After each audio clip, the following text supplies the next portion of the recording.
Hey, what's going on, everyone? My name is Tim Harkins, the one and only child of Mecha, and you are watching AO Mecha Live.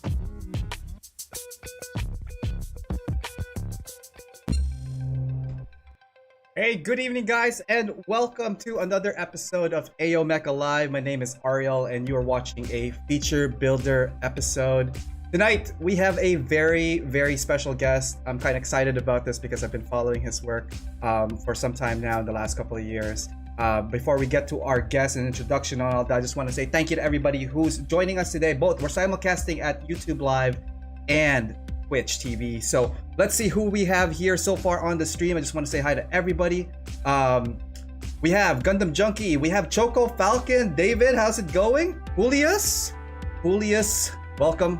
Forest Ghost and Child of Mecha, obviously, in the chat. So feel free to chat with him, guys, there on the chat. We have Hasaki Art. Thanks for joining us. Gamer Bud. All hail the Child of Mecha returns. Char Apprentice. Welcome back. Forest Ghost. Patrick Robertson. Tyfurious. Edsel. Louise. Krabby. David B. Oh my god, so many people. Julio is in the house. What's up, Chugs? Let's see here. We have Gunpla Ronin and Nicholas Tejada Sanchez. That's the first Nicholas Tejada Sanchez drop of the night. It's gonna be a fun one. Over at Twitch, we have Meg Vanderlee joining us. Gunpla in Miami. What's up? And we have Quinn. We have Gem Wolf and Wild Steak and Twitch user. What's up, everybody? So, what's going on, everyone? Today is a feature builder night. Tonight, our guest is Tim Harkins, the Child of Mecha. He will be joining us momentarily. A couple of announcements for AO Mecha Live. Audio Ammo, if you guys have not heard, I've been putting on a playlist, one track that's created uniquely for the show, like the ones you're hearing on right now. In this playlist called Audio Ammo, and it's free for use if you are a vlogger, content creator, project creator, and if you're wanting some, you're needing some audio for your background, feel free to use my music. It's free for use, and all I ask is if you share it, if you like it, use it. That's it. Also, new to Twitch, Tuesdays and Thursdays will be our exclusive stream for Twitch. That will start around 8 p.m. and run usually around 2 hours in that segment. But we are still keeping in track with all the AO Mecha Live numbered episodes. So Backlog Builder will be Mondays and Wednesdays. And on Saturday, like today, will be Feature Builder. So why don't we bring in our guest? Before we get too far ahead, our guest here is Tim Harkins, Child of Mecha. Oh, what's going on? Hey, Tim, welcome to the show. Again, thank you so much for coming in and hanging out with us. Man, I just want to say all your stuff so far, the last couple of years have been very, very inspiring, especially your live shows that I used to follow, I followed up until when you just kind of like hid, and when we're gonna get to that as well. The first time I heard your name or even see your work, I think it's around 2016 with the Hummingbird, and later on with the Awesome Ideas in 2017, and all part of the GBW circuit that's now become a world phenomenon.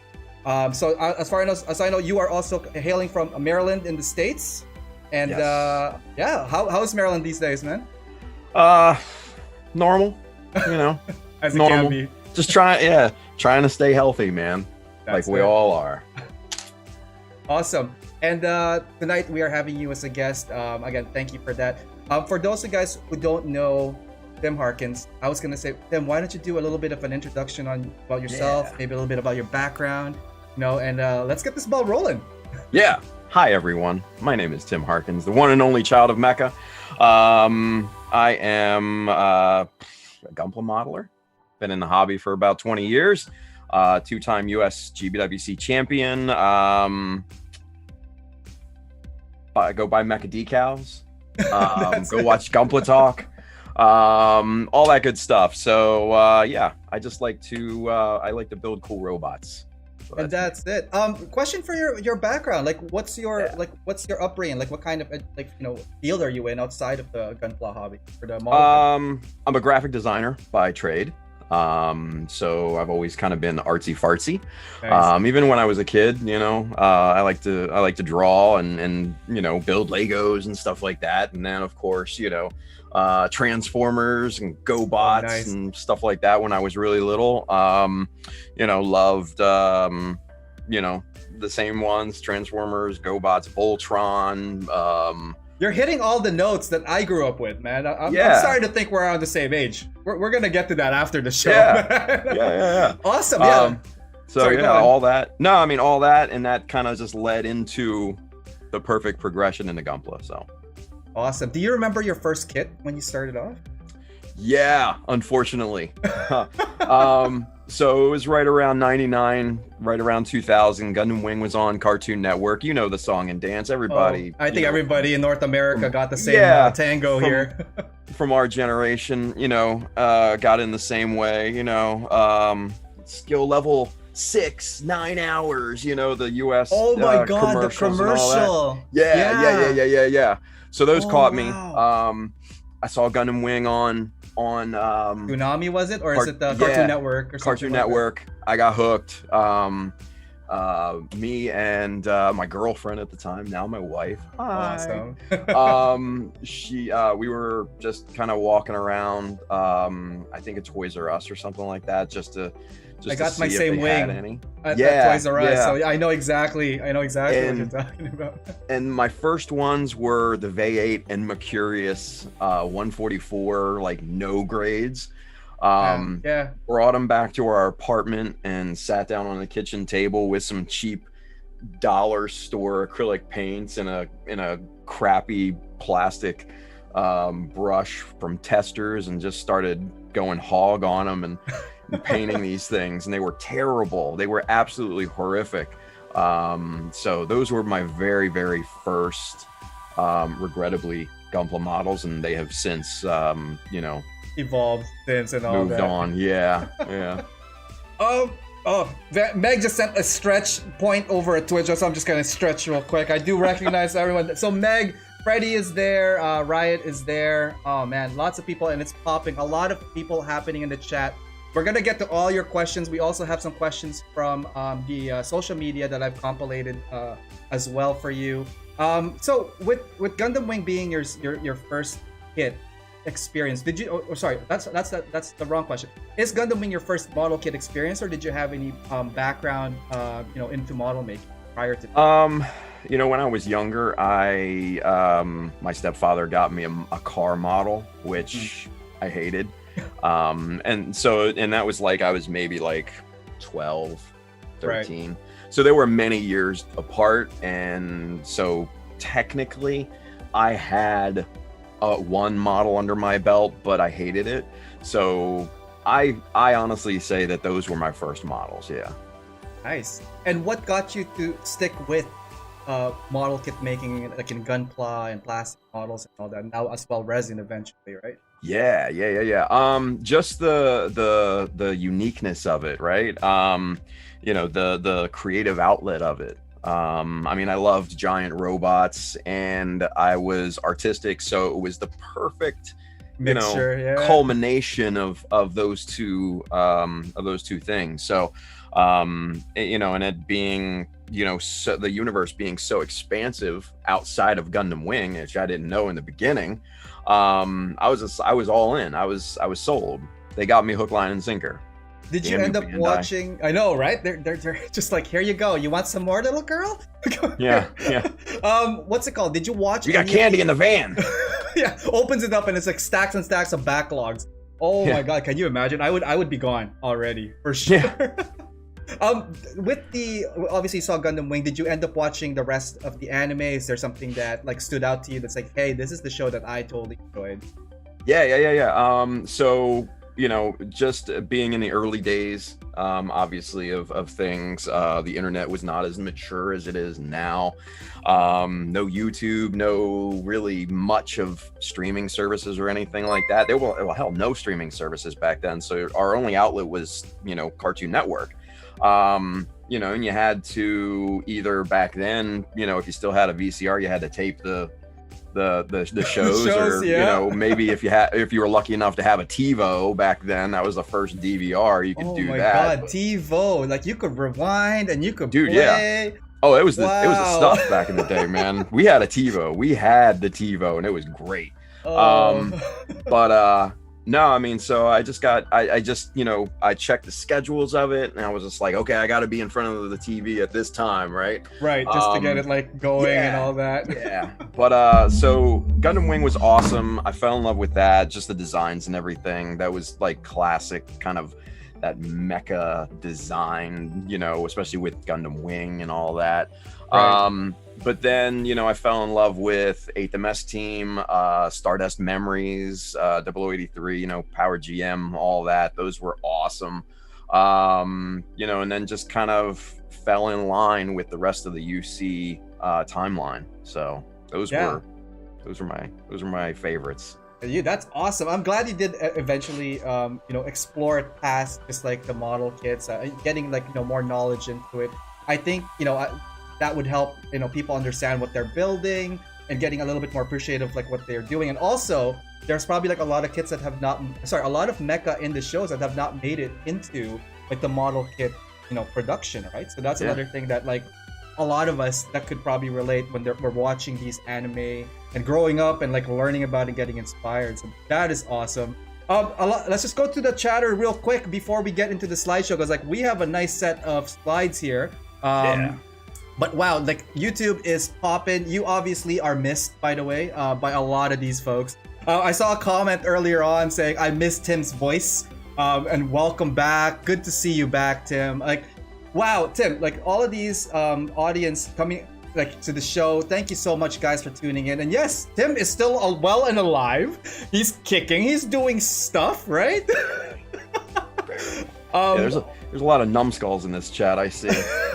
Oh, you got your usual suspects, and we're gonna get to each and every one of these guys in a bit. A lot of them have messaged me as well on the social media, just to give me some heads up on some questions, so I pulled some of that aside for you. Over at Twitch, Meg said, I would not get into a van with Tim. Meg, really? Really? But you got into a van with Freddy? Oh.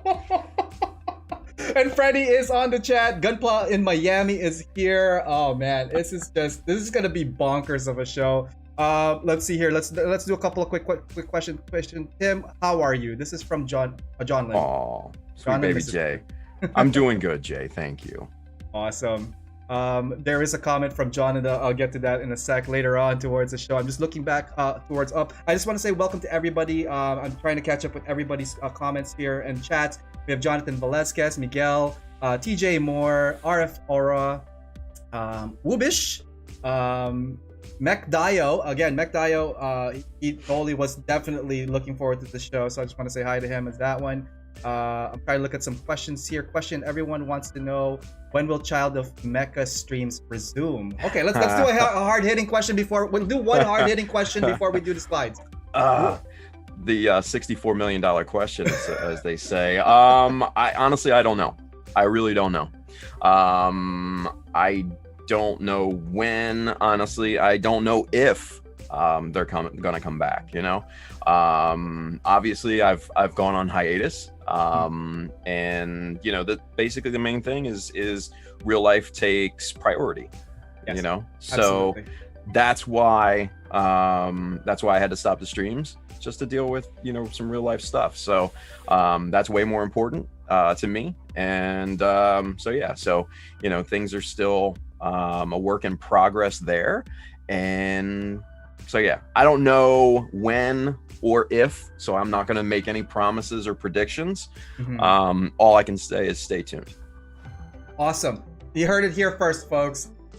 Tim is here. He's just not streaming just now, which is still good. I think, Tim, you could still be reached. I know you try to answer as much as you can when people are asking you questions, maybe getting critiques and whatnot for you. And I think people still appreciate your input, especially with your background knowledge and your experience and everything that culminated to what you do with the streams. I remember my first watching in the streams. Again, like I mainly followed you closer to beginning of this year before the pandemic, because like we were getting our community side 6 was just up and coming, and I was like, oh man, like it'd be nice to really chat and follow the streamer, because like first off, it's Tim Harkins. He won 2016 GBWC.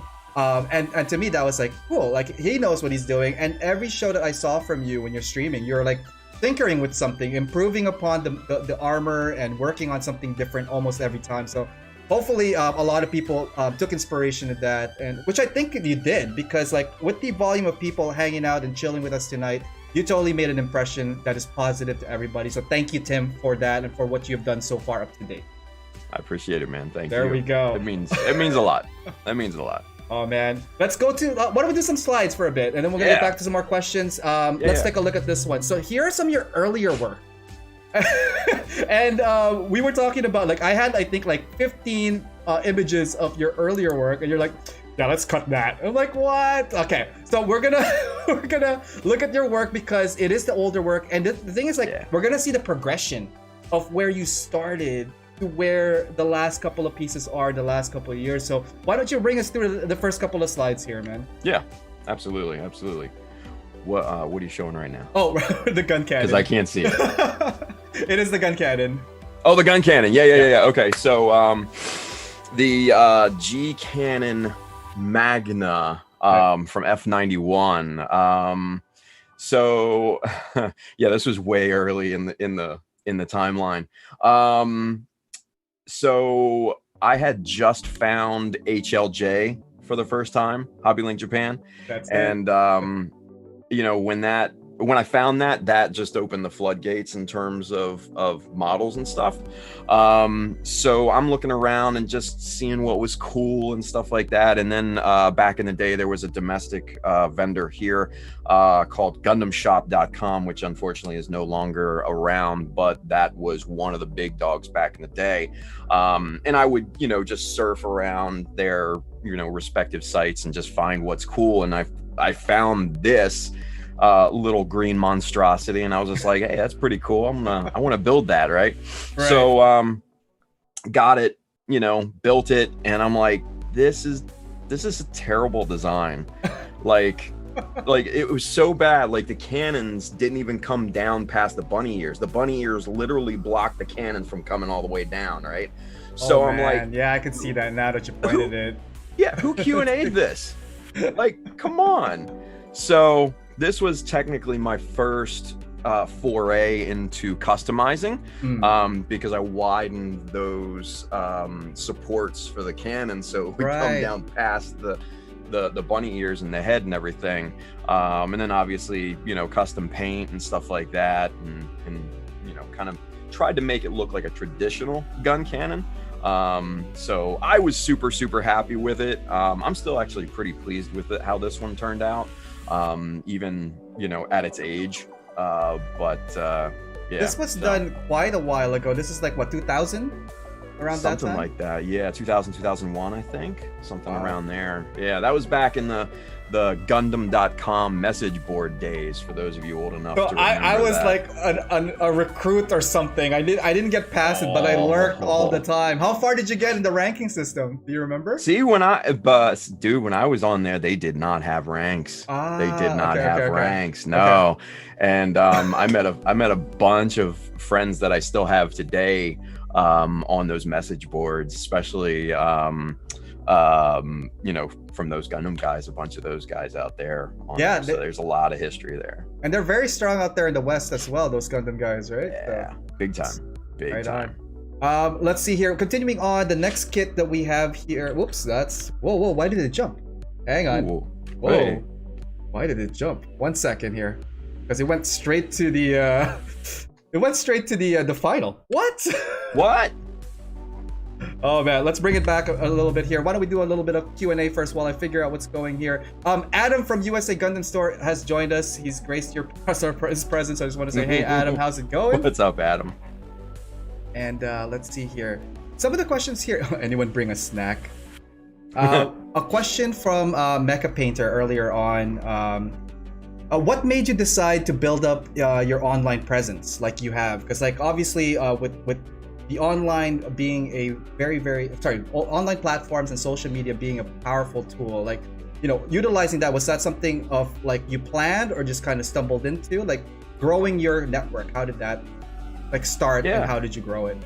You know, in the beginning, it was just an outlet just to, you know, share my work and all that, and just kind of get feedback and stuff like that, because in the early days, especially like I said, in the Gundam.com days, I wasn't really all that great. I wasn't good, so I was trying to more or less just kind of absorb experience from what the more experienced guys had.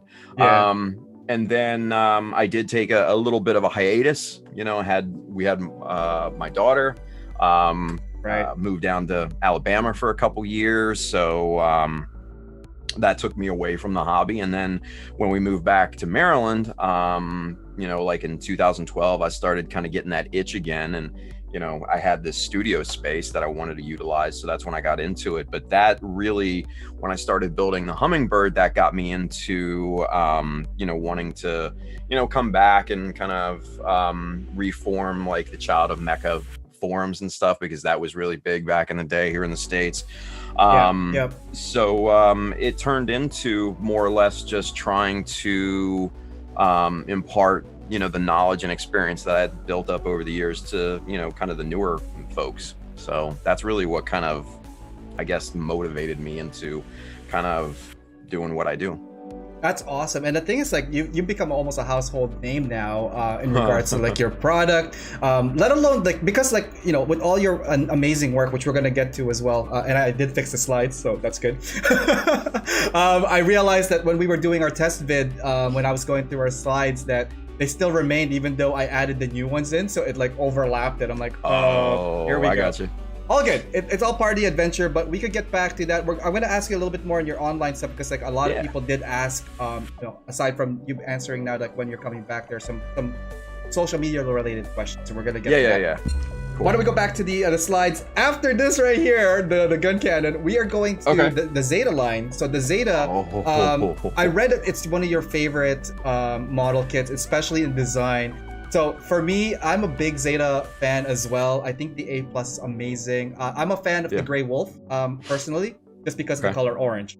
But that's like, that was it. But the Zeta, this is the A+ that you worked on. What can you tell us about this earlier project? So the Zeta Plus, more specifically, is kind of one of my favorite mech designs. I love it. I'm a huge Kotoki fanboy, so it kind of just resonated. But this one in particular, I was always fascinated by the swept wing, swept forward wing design. So I wanted to incorporate that into a Zeta Plus, right? And customize one. And back in the day, Model Graphics had this wonderful spread on customized Zeta Pluses, and it just got me going, the gears turning, the whole 9 yards. Wanted to do like a custom head and a custom weapon and the swept forward wing design and all that stuff. I was just gonna make a comment on that. If we'd circle back real quick, the reverse wing, the wing, I love that design. And it's funny, I've not seen this particular kit of yours. Like, for some reason it just skipped me, but there was when I got the Delta Plus, that was the idea that I had for the wing, because I'm like, it looks okay in a your Dorito form, but once you make it to like that W form, it changes the game altogether. Right? Big time. Did you have to like drill a whole bunch of stuff for this, or like did it kind of just like fell into place after you've? No, I had to completely gut the innards of those wings, and scratch build a track out of plastic sheet in there, so that they would fold down, fold back, and then fold back into the wings to make it look as semi-normal. So no, there was a lot of engineering work that went into those wings, and a lot more than I had probably experience worth messing with. So I kind of bit off a little bit more that I could chew with this thing, especially keeping it transformable. So what you're seeing right now is just the flat colors and stuff like that before I put decals on it and everything. So that was like my really, really big first foray into heavy customization, and scratch build weapon and all that good stuff. So yeah. And you even weathered it a bit. There's like the next couple of slides here, because like the first slide we had it all clean, built. Now we have some like weathering and all that stuff. Is this like your first time weathering something like this, or did you practice on other things first prior? Yeah, no, that was kind of my first little dry brushing, maybe weathering type of thing. So no, that was purely experimental. Right on. And it turned out like, hey, from where you started, like when you start doing kit customization, kit bashing, and then this is just part of the progression, right? What would you say is the biggest lessons learned from this project? From that one, make sure you have a good primer, because even still today I can see some of the orange through it. Okay. Which is crazy to me, because I don't know. And then also, don't use future floor polish as your top coat, no matter what anyone says, no matter what anyone tells you. Oh, it's fine. No, don't do it. It's not worth it, because this model has started to yellow. Oh no. Yeah, and a lot of my early models have started to yellow because of the future floor polish. So don't just use a good hobby product. Don't use floor polish. That's just a cheap way out. Don't do that. But aside from that, this actually got me into resin casting, because the head is customized and resin cast. It's got me into scratch building. This opened up avenues for me like crazy. So this really was kind of the ground floor for a lot of subsequent builds.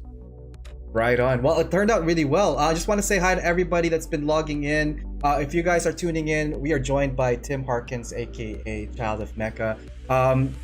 Everybody here on the chat is so lively right now. I just want to say hi to everybody that's going on the YouTube chat. Adam is here from USAG. Meg joined us as well.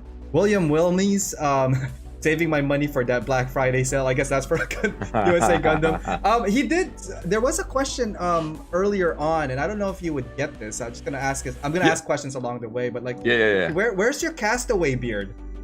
That's Kyle. He wanted to see me in a full Castaway beard, like Justin from Justinius Builds, like full ZZ Top garb. I'm like, nah, dude, I can't do that. Even though I'm gone, come on, I'm still nice and clean. Right on. Can't do it. Over at Twitch, we have Freddy Was Wrong. Putty dust is a hell of a drug. Pamo Build Report is there. Also, we have a new follower on Twitch, Silk Padre. Welcome to the channel. Thank you for following me and the show. Let's see here. Oh, Megs from Meg Smashable. Just want to say hi to her. She's a really, really good artist. Check her out at Meg Smashables on Twitch.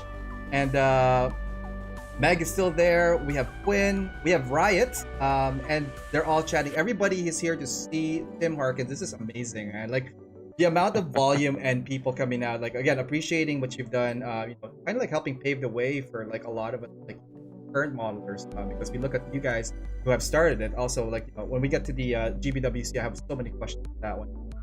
But before we get to that, why don't we go to the next slide, Tim? Yeah. The next one here is a head. We did some head job on this. This is the new head. It is the 148 scale, I believe, right? Or 135. I think it's 135th. Yeah, it's the old G system, the original. Not recast. 135. 135. See what they did? They redesigned the new and they made it more angular. So this was the OG head, 135th new head that they didn't make for a long, long time. So I love the design of this one. It's a little bit more curvy. Right. Not too into the more angular design, but I absolutely loved this project. This was a great, fun project. What were your highlights from this? Like, obviously you enjoyed it. Like, what are some of like the best memories from this? Just going through customizing it, designing the decals for it, because the decals that you see on that particular model were ones that I printed myself on my old Alps printer that unfortunately I don't have anymore. Oh God, so, Alps printer, do they even sell ink anymore? It's so hard to find these guys, eh? Holy cow. No, they don't. They stopped like a decade ago. That's why I don't have mine anymore. Well, technically I do have it. It's in the closet, but no, you can't find ink. It only runs on Windows XP. My I know God. they. I don't think anybody knows what XP is anymore, let alone Yeah, right. DOS, right? So Yeah. we're definitely around the same. I could guarantee now we're on the same age, man. Oh yeah.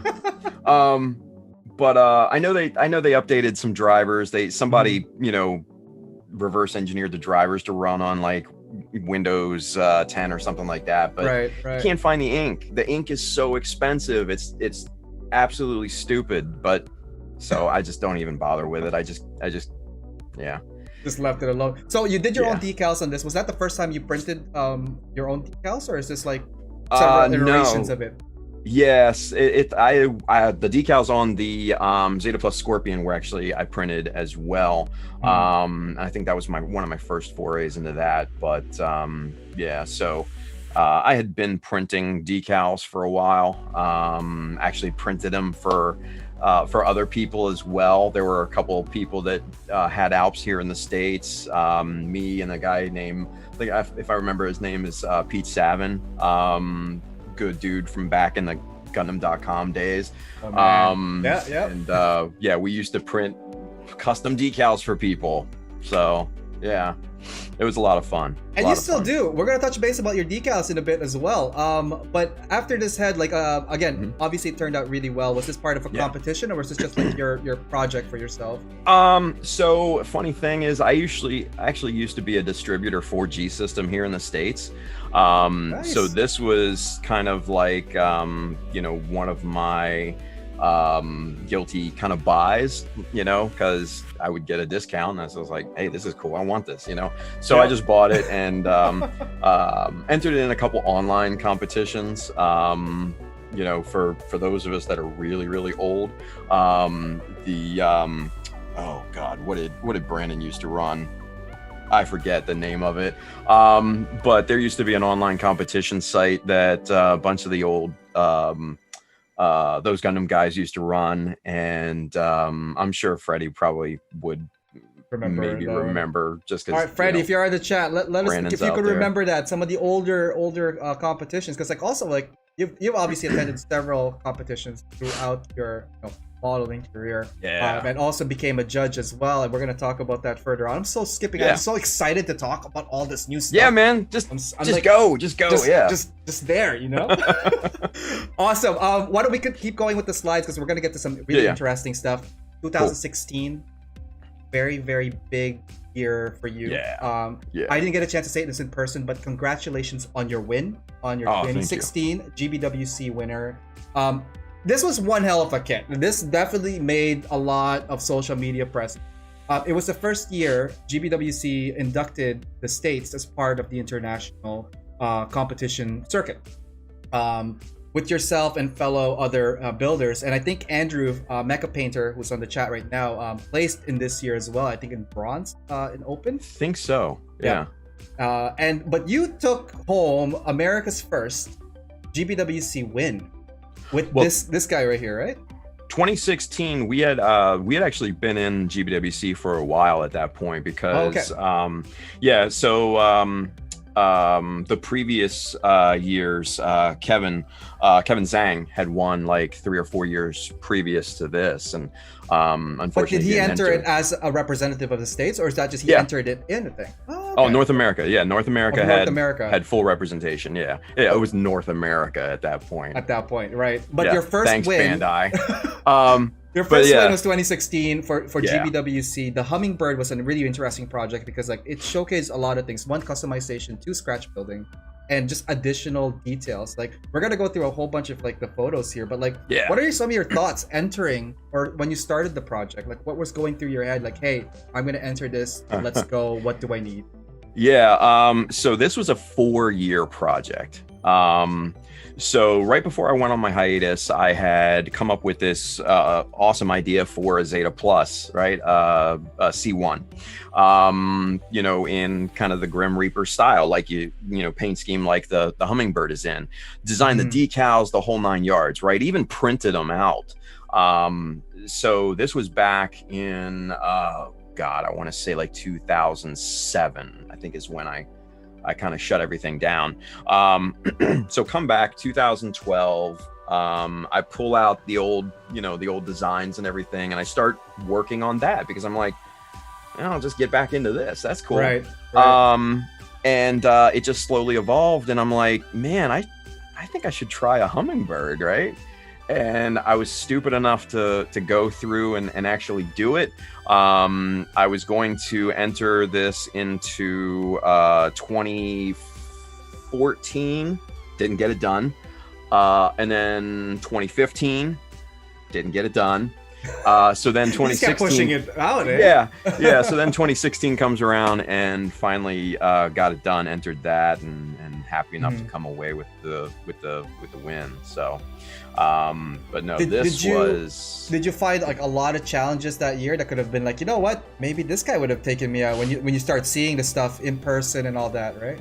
Absolutely. Kevin Zhang, I love Kevin.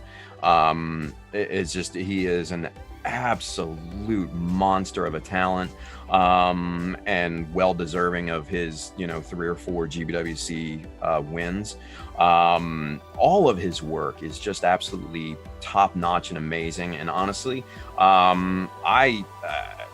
we keep talking about entering in the same year, but it never happens. It has not happened yet, and we want to, man. Yeah. Because I think it would be a lot of fun. And I was going to try to enter in 2018, but didn't get airdrop done. Yeah, it just hasn't worked out yet. So yeah, Kevin Zhang definitely would have been one of the guys that I keep an eye on. Right on. But yeah, Kevin's awesome. Kevin is just amazing. Go check his workout too, Mr. God, what shit? Just look up Kevin Zhang. Yeah, just look up Kevin Zhang. Somebody link it on there. Somebody in the chat knows who I'm thinking of. I can't remember it off the top of my head. I'm just like spacing out. Man. But yeah, it's been awesome. Some time as well. Going through some of the details here, folks love it. Just some comments here from Gunpla in Miami. Love Tim's builds. Part of the reason why I've gone down the rabbit hole with customization. And then from Riot over at Twitch, did you have to do a lot of trial and error? Oh, yeah. For this kit, trial and error. Oh, absolutely. Yeah. Can you name some instances where you're like, why did I do it this way? Yeah, 100%. So originally the arms were completely different. What you're seeing here is probably an amalgamation of like 4 different Zeta Plus kits. Just because I either messed up some parts and had to buy a new kit, or needed other kits to kind of bash into it and stuff. So yeah, that's the arms were completely different. I scrapped the arms, I scrapped the shoulders for a different design. Also with the Hummingbird, there's a lot of EXS parts that I saw as well. Like, how many EXS kits did you use for this guy here? So I was lucky enough. I had a pristine kit, so I already had one in the backlog, and then I was able to get a beater kit off of Facebook. One of my friends actually had it for sale, and it was just the boosters and some of the other parts. It wasn't even the whole kit, and I was just like, hey, as long as it's got the boosters, I'm golden. Right. So I was able to get that relatively cheap, and that just basically set me over, the edge, and I was able to, get all those 4 boosters. But other than the boosters itself, there's really not much else from the XS on that kit. Right. Most of it obviously is from the Zeta Plus still, the wings, the fuel tanks, the color scheme on this one. Like, what was this the original color scheme you had in mind for it, or were you like playing around with other schemes as well? This was the original design that I had come up with in 2007 for the original Grim Reapers Zeta Plus C1 that I had in mind. I knew I wanted to do shades of gray, black shoulder, red little highlights in there and stuff like that, and little copper accents. So yeah, this was original top to bottom color scheme. Well, I definitely noticed all 50 shades of gray here. Welcome to Tim's Playroom.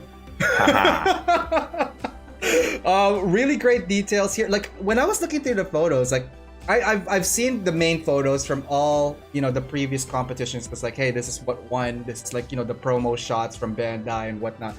But having gone through your gallery the last couple of days, I'm just like rummaging through all your files.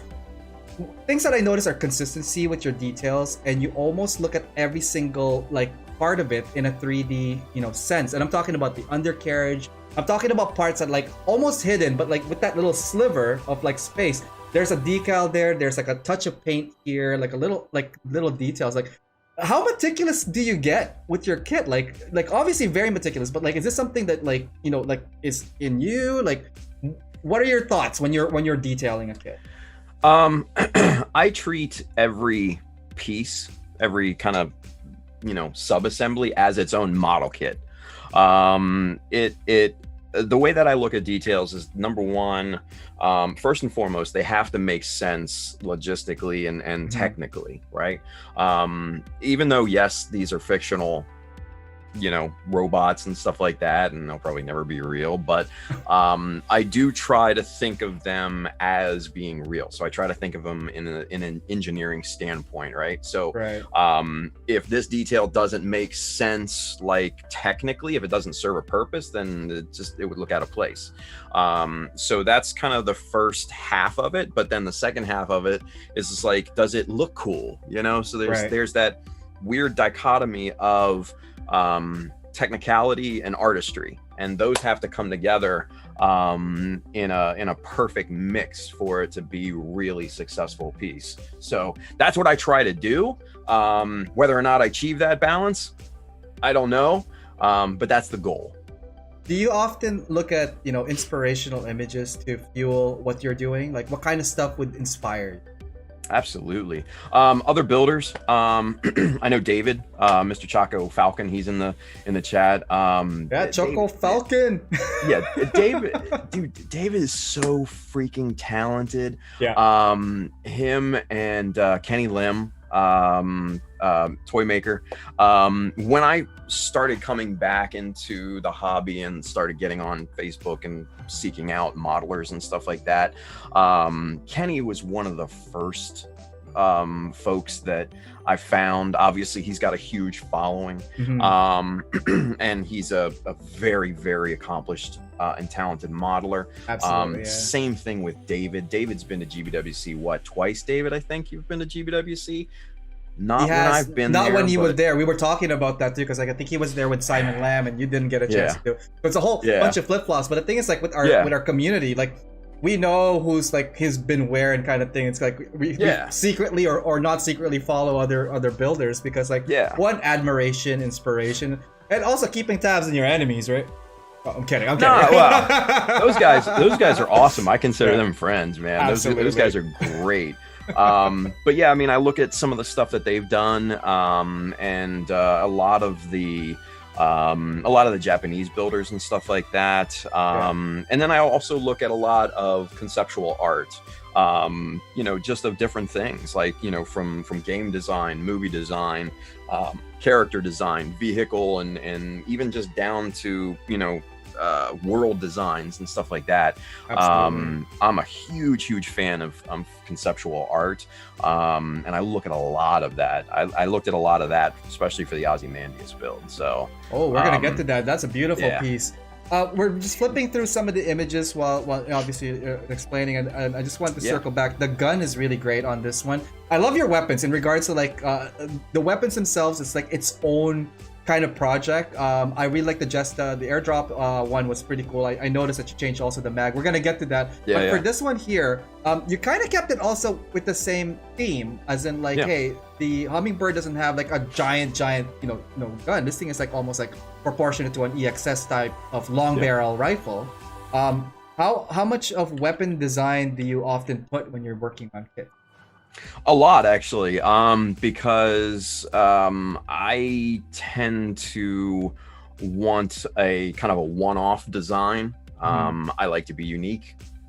So my weapons usually have to be some sort of customization, scratch built, original design, something like that. One of the things, unfortunately, that Bandai doesn't bless us with is a lot of great detail in the weapons and things. So I like to take it to that next step and try to enhance those looks, because that's part of a military platform is the weaponry. Absolutely. The hummingbird is a perfect example of that. And speaking of military, again, a lot of your suits almost feel like it is for military applications. Like, have you worked on kits that are like medic or that are like more support unit kind of thing? Not really. I'll be honest, not really. DPS is just go in there and get it done, kind of. Yeah, man. Yeah. Guns out. Man. No, like I Do you tend to gravitate towards like more of the aggressive or like the more like realistic functionality kind of? Yeah, kind of. The hummingbird obviously was a Kotoki design, so it already was an established design. I just kind of put my own little spin on it, so to speak. Super details, little proportional changes, some mechanical changes, things like that. But as an overall, it is a true hummingbird. Yeah, I mean, I try to keep it somewhat realistic, but still with a sense of artistry in it as well. Yeah, no, it looks fantastic. So with 2016, again, what would you say is the big? Well, sorry, with 2016 being like a big win for you, do you remember like what the competition was like that feeling when you walked in there, you're setting up? What was the environment? Can you tell us like where did 2016 happen for you? This is in New York, I believe, right? Yeah. So 2016 was New York Comic-Con. It was the first time that I've ever been. No, I take that back. We went to Comic-Con the year before that, but I didn't participate. I didn't, do anything with that. But coming in, I had finished the model a few months ahead of time, so it was just kind of a waiting game. But walking into the Javits Center, where New York Comic-Con is held every year, usually, it's a massive place and it's very expansive. And then coming up on the display, you see all these other great models there in person, and they're not pictures anymore, they're real, so it becomes tangible. I come in, I have got the case and everything, it's got the hummingbird sticker on the outside and everything, and I felt confident, but you never quite know, right? My wife, my daughter, my sister's with me, and they finally open up the cases, and I'm on the bottom shelf in the corner. Oh, really? I hate that spot because everybody have to go on their knees, kind of tilt down. Oh man! And I'm like right on the corner of the thing, so there's a footpath, there's traffic coming through here. So my sister, a little bit on the bigger side, kind of linebacker, and so she stood there and literally blocked people from coming through that way. She's just like, nope, you got to go around. Sorry. And it was great. So I'm sitting there, I'm on my knees, and if any of you have had the privilege of seeing me put the hummingbird together in person, you know what kind of ballet it is. It's a nightmare. It takes at least a half an hour just to assemble, to get it into the case, and then even still, it's a balancing act because all it's resting on is one aluminum rod, square aluminum rod, and that's it. One shift anyway, and it's in the drink. So it was very, very nerve-wracking. I was sweating through my shirt by the time I had ended getting it into the case and everything. Yeah. Is this your first first GBWC entry ever? Right, like that was like your first attempt at it. Wow. Yeah, and I could just imagine like what must be going through. Excitement, nervousness, adrenaline. Man, looking at the details. Go just back on your kits here. Amazing work. Love the details. I hope everybody's like watching as well as listening. But like I've been flipping through some of the details here, and it's just fantastic. Like, how much is it safe to say? Like, ask how much hours do you think total, or days and months, would you say you've probably spent on the kid? I just say 4 years because there's no way to tell. Like I literally just started in 2012 and ended kind of in the beginning months of 2016. So Mhm. I just say 4 years. It's easier that way than try to calculate hours, because I don't even know, Oh honestly. man. The base for this, again, part of the whole overall present. Love the details on that, and you did do that for the rest of your kits, like later on for the competitions with like this nice detailed extravagant base. We're just gonna zoom in a little bit on some of the details, just because I think it's Yeah. really really cool. Like, how important do you think is a base as part of an entry? In terms of GBWC, it's absolutely crucial, I think, in my opinion, because if it doesn't have a base, then it's not necessarily a piece. It's not a showpiece. It's just a model, Right. and it can get lost in the mix. So I personally think a base to not only accentuate what you've done, but also to present that model to the judges is absolutely required, and 100% crucial, and it needs to be at the same exact caliber of quality as the model that it's being presented on. So. Absolutely. Wow. Continuing on with this, I'm just zooming into some of the wording and the descriptions of on the base. I like that extra touch. It's kind of like it adds a story. People make it interesting to come in there and look at it. Can you tell us like briefly what these words are, like the story behind it and all that? Yeah. So I came up with this whole kind of backstory, little backstory of it. And I came up with names and stuff like that when I first designed the decals and stuff like that. So these plaques are just kind of a description of the hummingbird and everything, because in canon the hummingbird never actually was never really constructed. It was supposed to be an escort unit for the EXS, but it was never actually made, right. Unfortunately. So giving it a little backstory and a little bit of artistic license, explained why this actually exists, right. In canon at this point. So the logo here for the Grim Reaper. Did I totally skip that? It was the Grim Reaper logo. Is that your own design, or is that something that? Okay. Yep. Nope. I designed that myself. Yeah. Right on. Just looking through, cycling through the rest of the details on this. Lots of stuff here. Brief description. Like, what did you use for the base here? Because I saw some clear plates, some risers, and a whole bunch of like little tinted parts. Yeah, what do we got? So the core of the base is 3/4 inch MDF, medium density fiberboard, and then laminated on top of that with plastic sheet. And then everything else that you see there is plastic strip, plastic sheet, detail parts. The letters are hand cut from plastic sheet.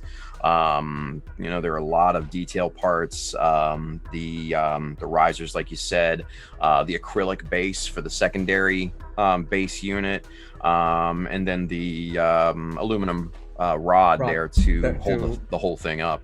Wow. So here's a beautiful shot, and I wish a lot more people do it, but this is like the disassembled shot of all of it, like your spread. This to me is more artistic when it's all complete, because like you get to see everything laid out, how many parts, how big they are, their relationship, the color pattern, the color flow. And wow, this is a massive undertaking. 4 years. My god, that's an accomplishment. What was the last, do you remember the last piece that you were actually like finalizing to say, hey, you know what, after this I'm 100% done? It was the base. It was the base. The base was the final part of it.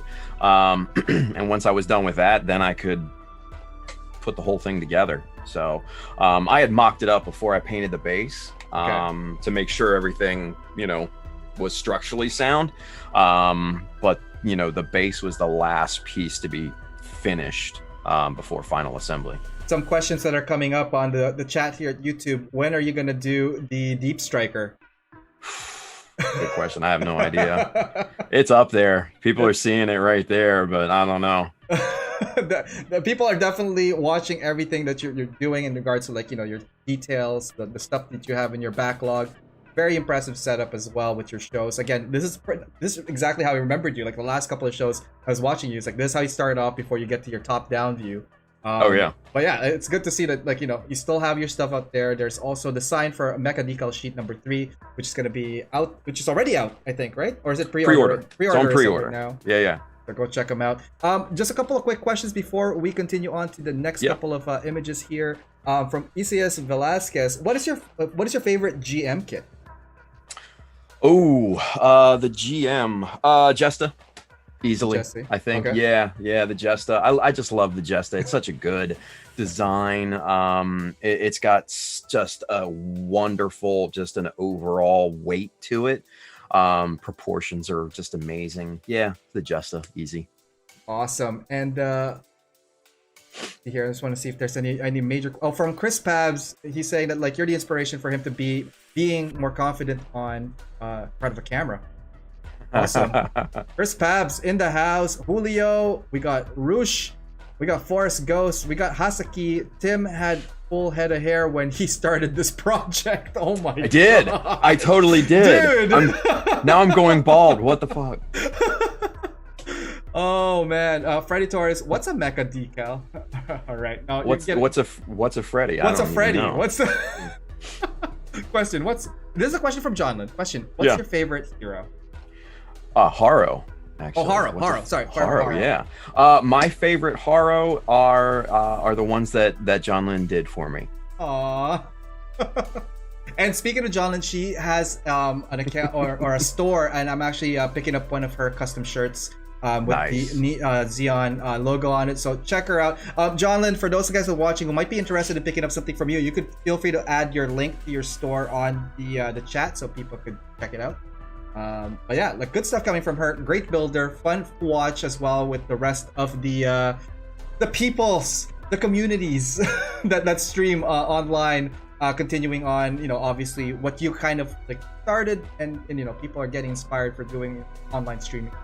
I actually now have the full design of your Grim Reaper. Oh, yeah. Sorry, the order of the slides just didn't sit well with this one, but I loved it, by the way. I saw it, I'm like, yeah, I could see this. I could see this coming for me, and I'm gonna be scared shitless for sure. Awesome stuff. Final question for that slide before we continue on the rest. Obviously, you went to Japan 2016 to represent USA for the GBWP. What was it like first time you met Meijin Kawaguchi?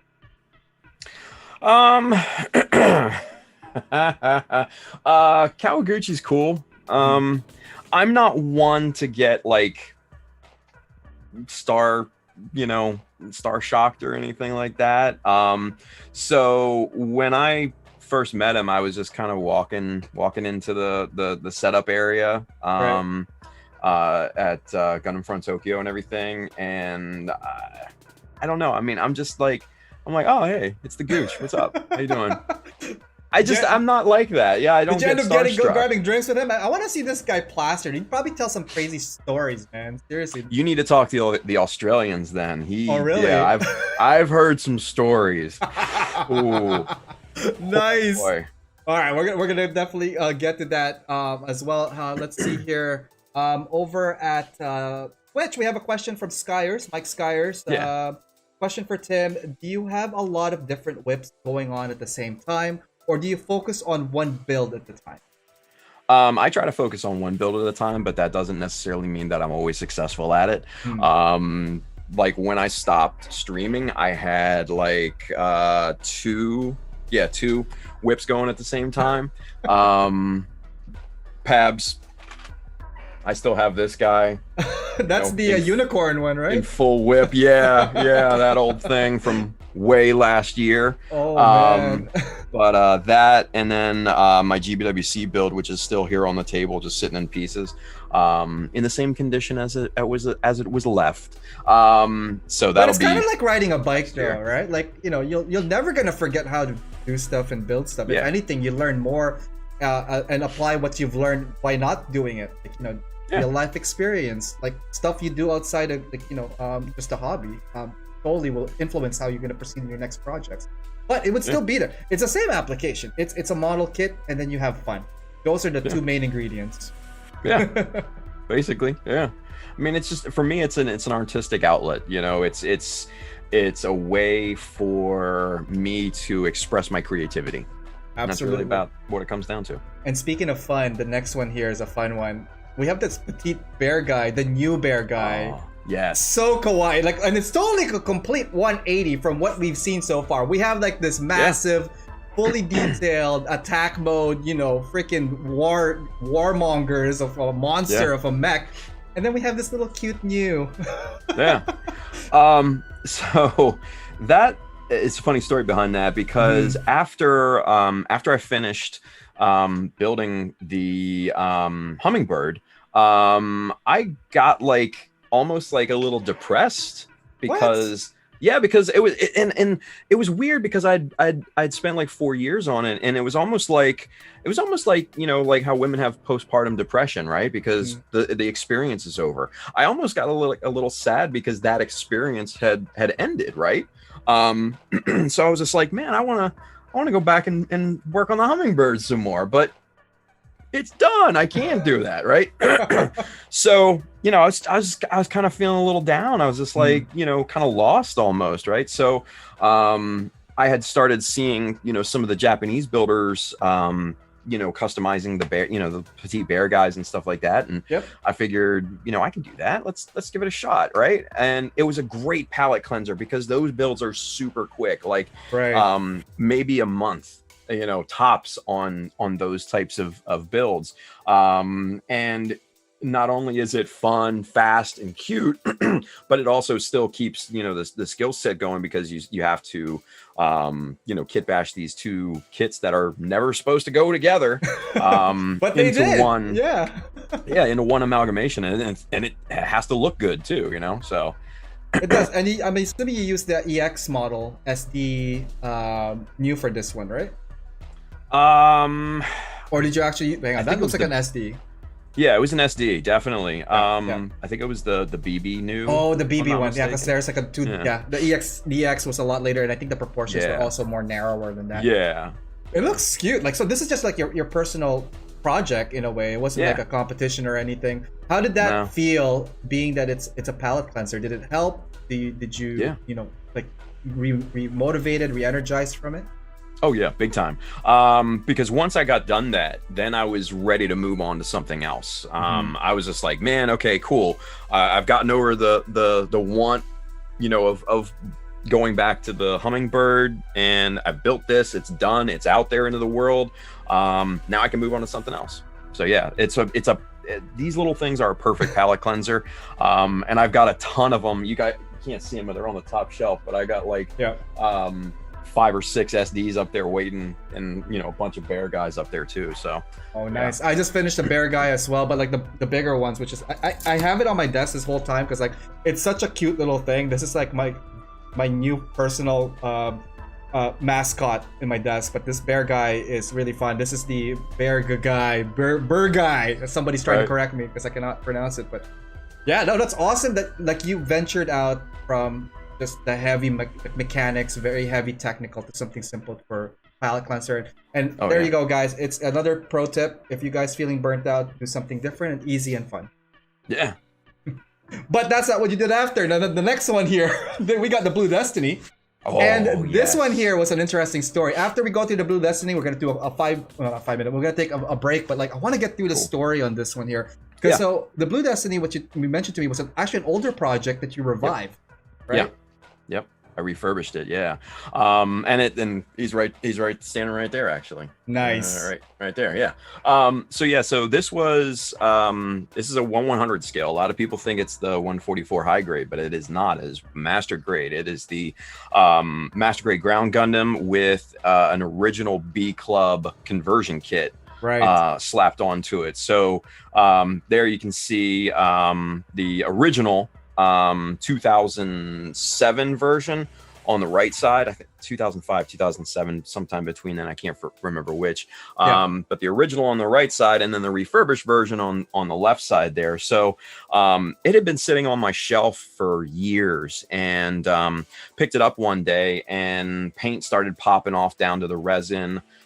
Pieces started coming off, just falling off. And I'm like, okay, this isn't going to work. You know, we got to do something about this. So stripped it down to bare resin, customized the hell out of it again, like I do, Right. and reformed a bunch of the different parts and things.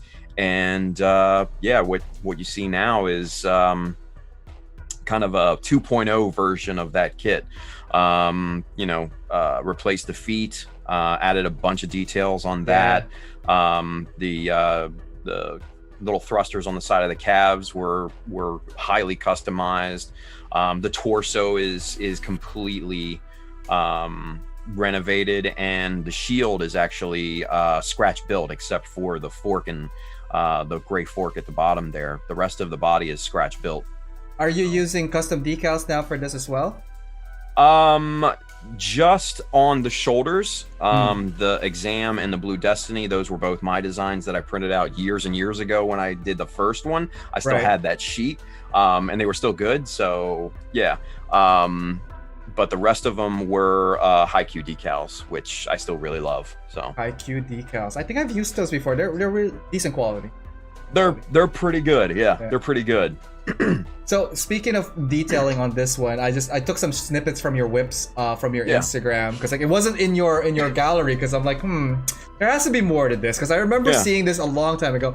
Masking the hell out of this must have been like, how long, how much tape, and like all these details, eh? Oh yeah. Masking for me is absolute torture, because I mask everything. I do not hand brush.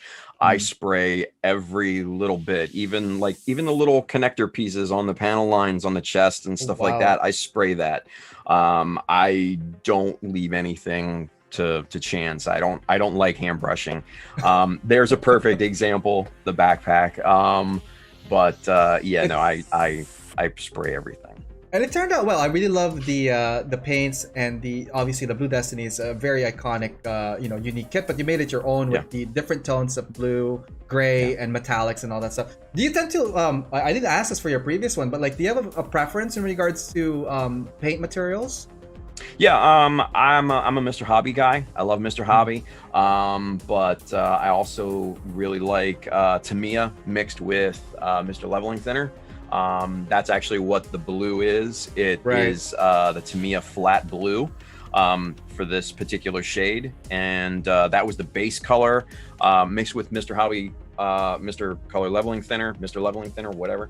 And then all the grays are Mr. Color sprayed over top of that, and everything works seamlessly. Those two paints, SMS, shout out to Scotty. What's up, dude? SMS is really becoming more and more popular, so like I want to try to get my hands on that kit. Like how much of the SMS did you use again? Sorry.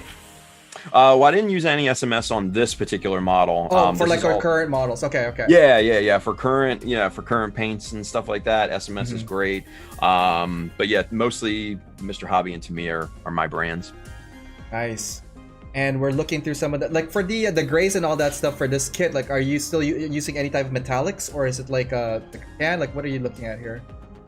For the just the flat grays and stuff like that. That's just all airbrushed, Mr. Hobby colors. The pistons I think were one metallic. I think that was like super silver or something like that. But I'm not a huge fan of using metallics, honestly. It's just, I don't know. You don't see them too much in the real world outside of pistons and things like that. So I just like using flat colors. Awesome. There's a question here from YouTube from Harry. He's asking, is there a special name for this Blue Destiny custom? Not really. This is just my take on the Blue Destiny. It was inspired by Katoki's version of the Blue Destiny. Seeing his book, Gundam Fixation. He had this wonderful art piece of a Blue Destiny kind of in a harbor and stuff like that, and it was the first unit, and his actually had the Gundam face on it rather than a GM face, which is normally what you see. So I kind of took the inspiration from that and incorporated that into what I did. So technically there's no special name for it. It's just my version of Blue Destiny. And it turned out awesome. We're gonna bring it back to us here for a quick chat. Wow, we just zoomed through 1 hour of chatting. How are you feeling, Tim? Doing great, man. This is like riding a bike for you, man. It's like chatting. I could go all night. Yeah. We got more coming for you guys. We're gonna do some quick real questions here, and then we're gonna go on a break, and then we'll come back with more Tim stuff here. Let's see. There's a couple of questions from. Let's start with Simon. Where had he been lately? Where have you been lately? What have you been up to? Yeah, man. Hey, real life. Like I said, that takes priority sometimes. So it's definitely taken priority since I stopped streaming. So yeah, that's basically what I've been doing. Right on. From Neon Wave, from a scale of 1 to 10, how much do you miss Japan? And will you go there when Japan opens its border to tourism again in April 2020? Yeah. On a scale of 1 to 10, like 90. Japan's a great place, man. Especially for Americans to see, because Americans don't travel a whole lot outside of, our own borders and our own little bubbles and stuff like that. Or Canada. Yeah. Well, I mean that too, man. Like, come on. Like, open invitation, Tim. If you're ever in Toronto, man, I got you. Oh, absolutely. Yeah. Nico said the same thing. New World Gumpa. No. What's up? Yeah, exactly. What's up, Nico? But no, I mean, I love Japan. Japan was amazing. Nobody speaks a lick of English. Not even a little bit. You're lucky to find anybody that understands any English at all. But the cool thing is that you can still get around and you can still operate and you can still totally enjoy your experience there, because there's so much to experience, especially in Tokyo. Right. And there's so much to experience outside of Tokyo. I never made it outside of the city. If you were to go back, like, was there maybe name 1 or 2 places you definitely have to check out, like, that you missed out on the first couple of trips there?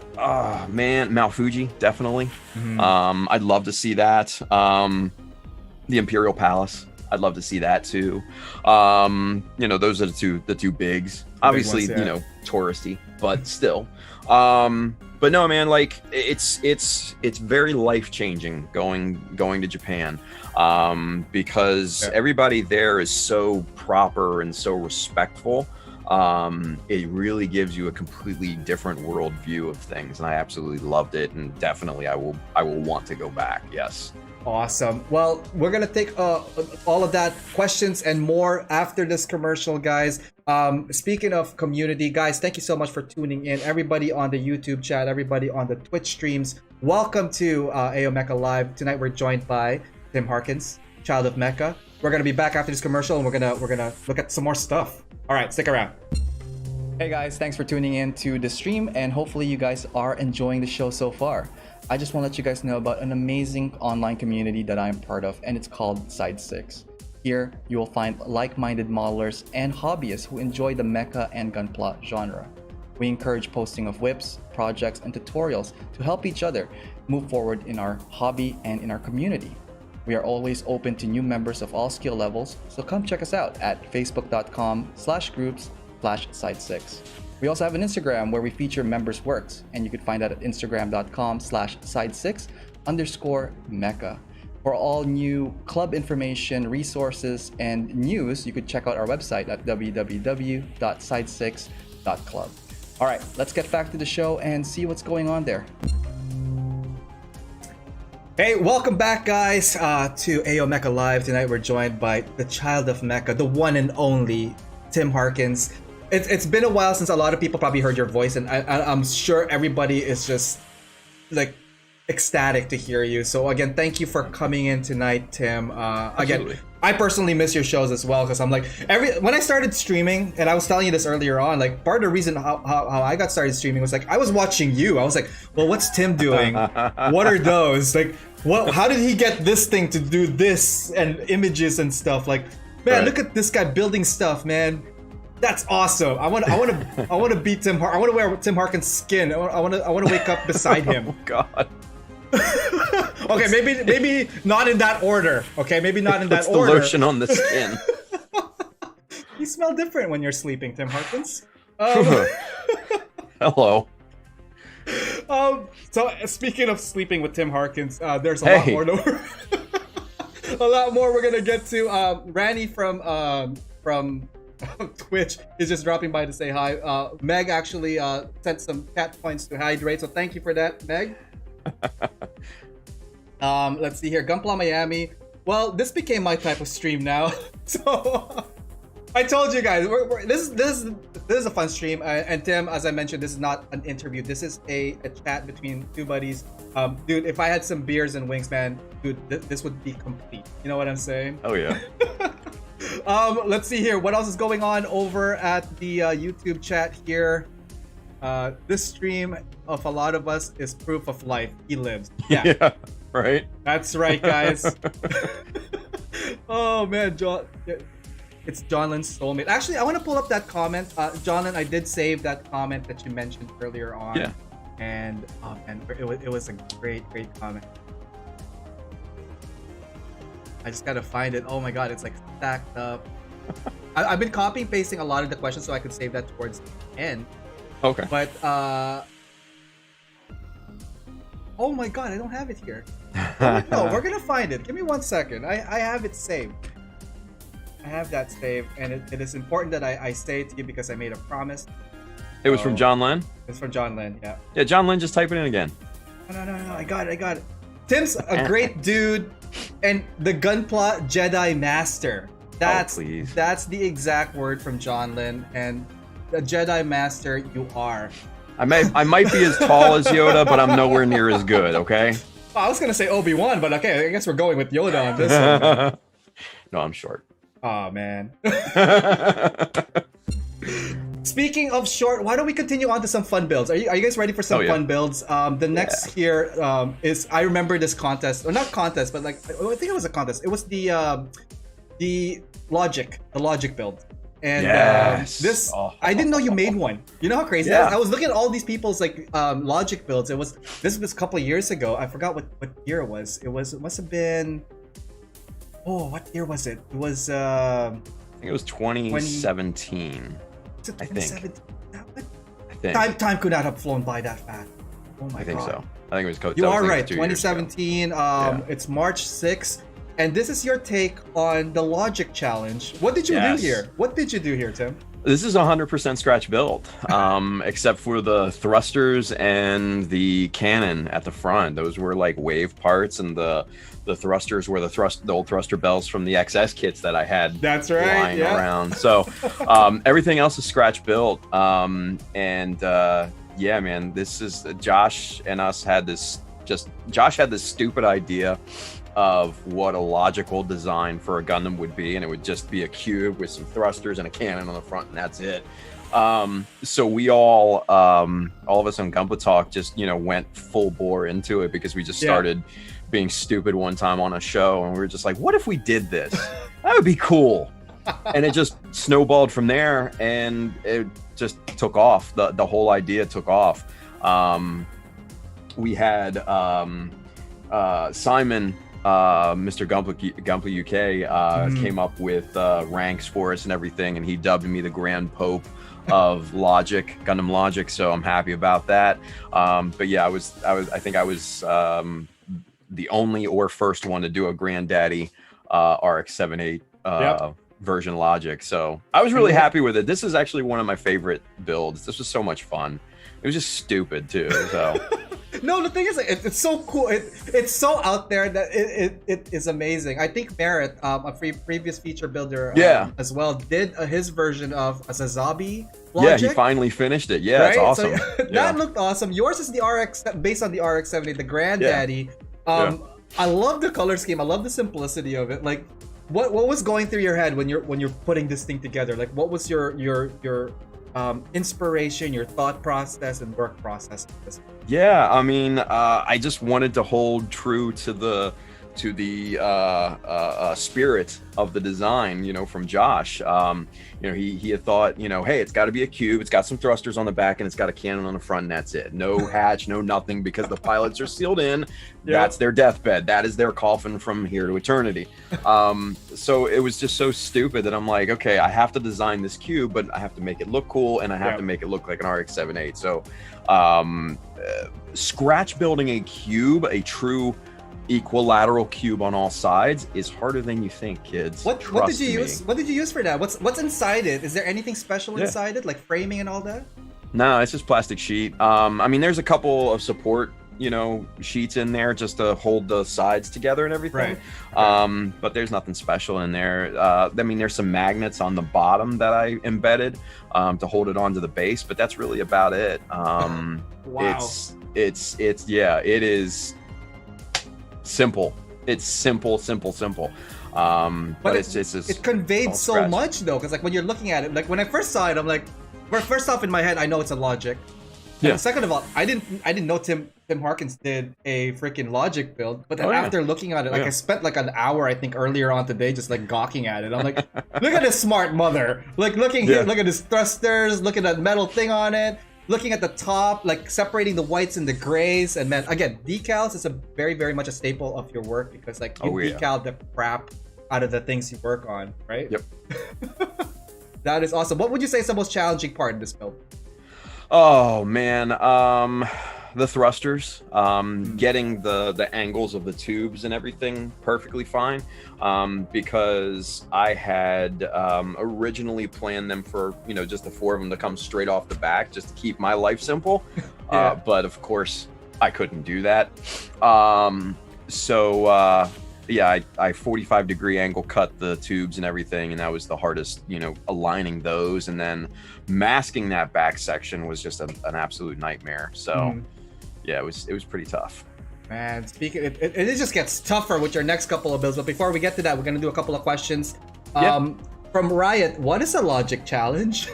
Okay, so this is great. So back in 2017, my great friend Josh Dara, who is a co-host of mine on Gunpla Talk, came up with this silly idea that he showed us on the show one time. And before we get to that, just shout out Josh. I think was a guest at GTS yesterday. I think so. Yeah. So shout out to the folks at GTS, Josh Dara.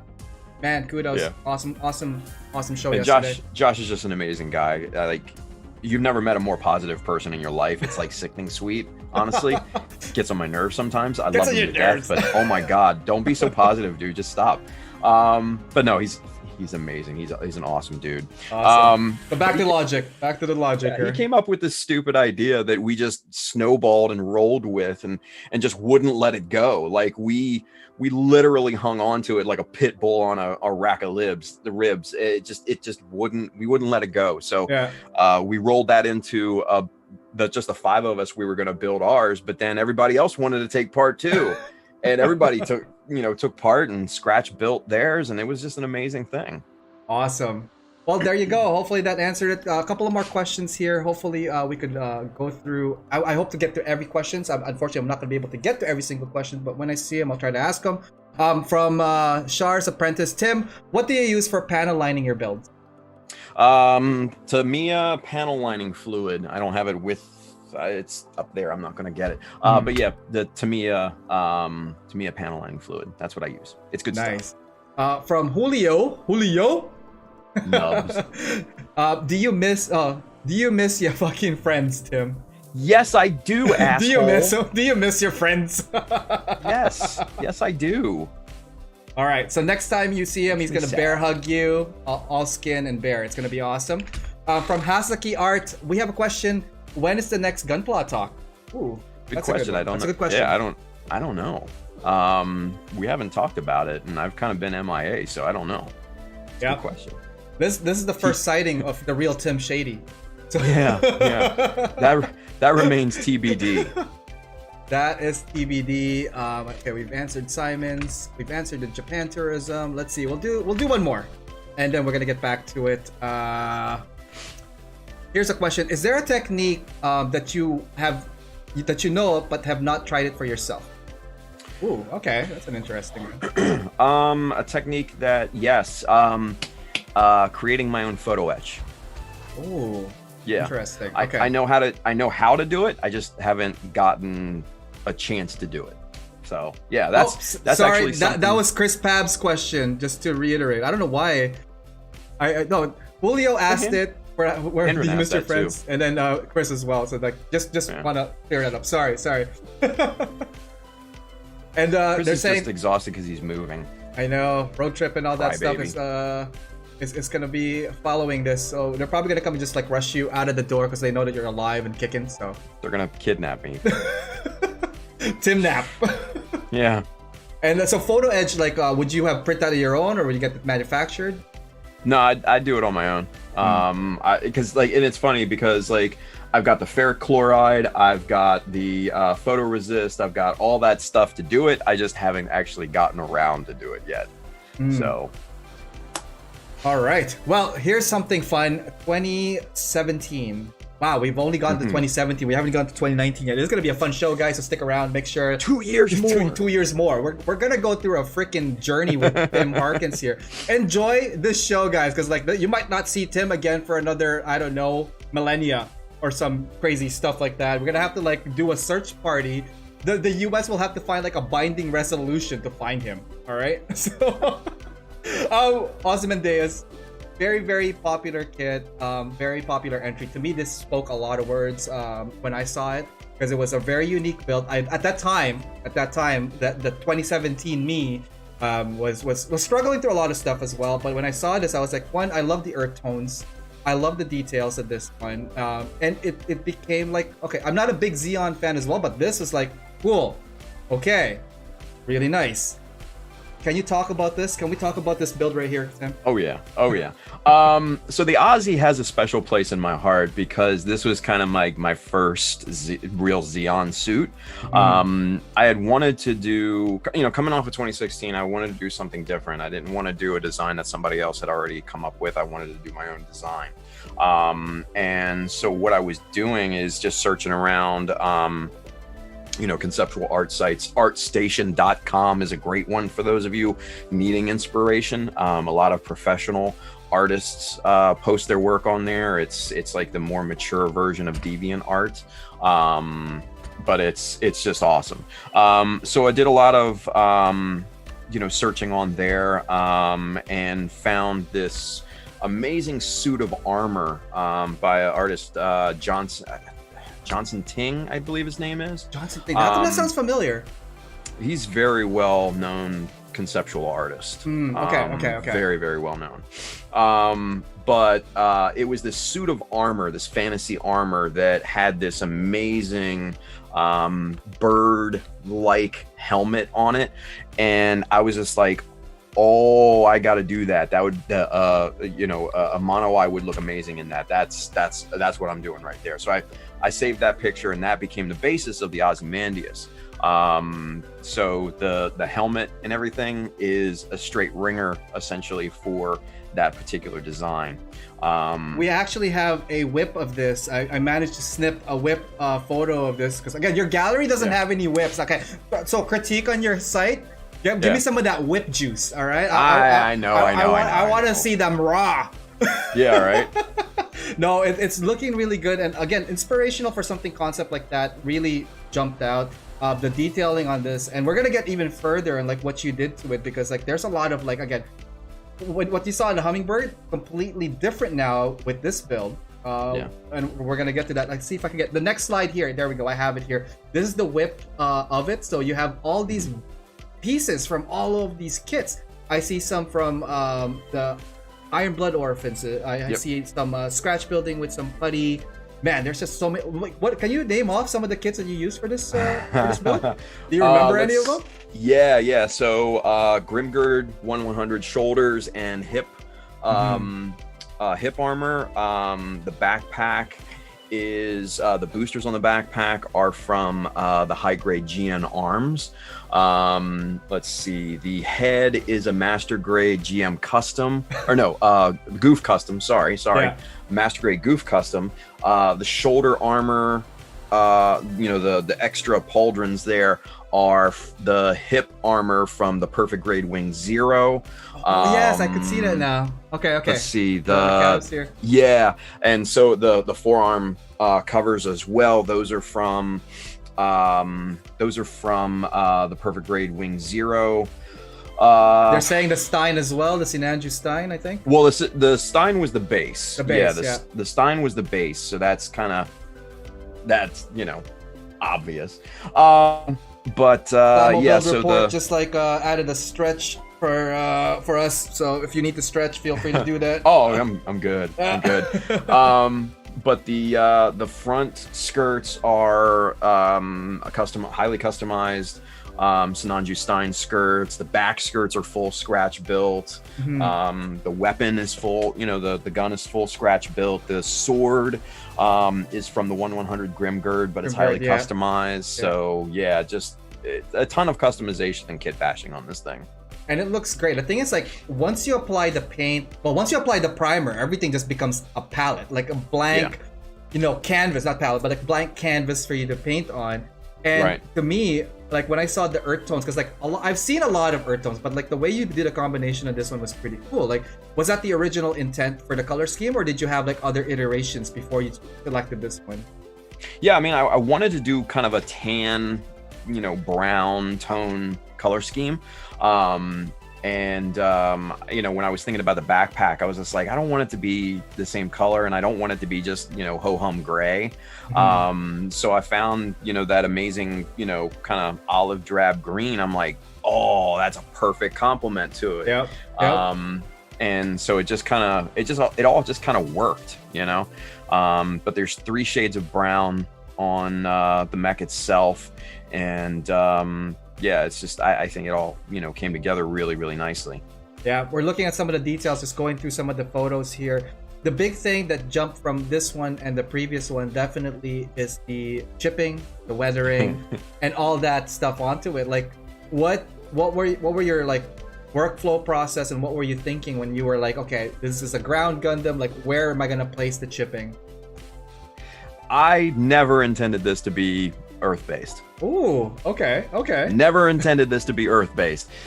Yes, the color scheme would, denote otherwise, but no, when I was first thinking about it, I never intended this, never saw it in my mind as being an Earth-based unit. I always thought of it as being a space-based unit.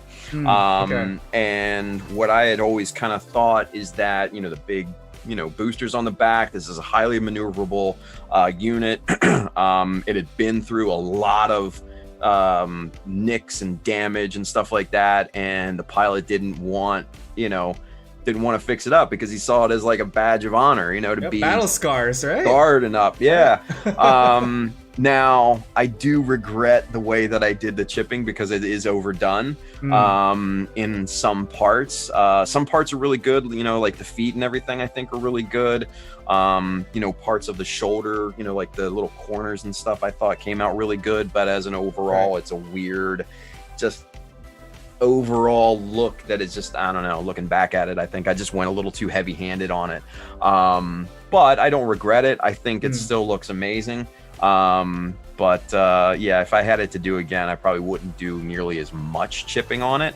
But it was a simple process. To me, acrylic and a little thing of, little piece of sponge, and you just dab it on there and that's it. Nice. And I was looking at some of the details on this one too. Again, going back to the weaponry. Yeah. Your guns are really well done, especially the weapons for these guys here, which is a single rifle, but it's detailed. What was this, a customized gun as well? That's fully scratch built. Okay. Yeah, so that's all plastic sheet, plastic plate, strip styrene, all of that stuff. That is all 100% scratch built. And what's it called? Was this the original intent, just a short gun? Were you thinking of bazookas or anything for this prior? No, I mean, I had imagined this guy being go to the sword first, so he wouldn't have this big, massive weapon, he'd just be, wailing stuff around. He'd be going for the sword first, and then the gun was secondary at that point. So that was kind of the intent. So something, subtle. And with the green olive, the Darb, and all that stuff, and also this is a rear view on this one.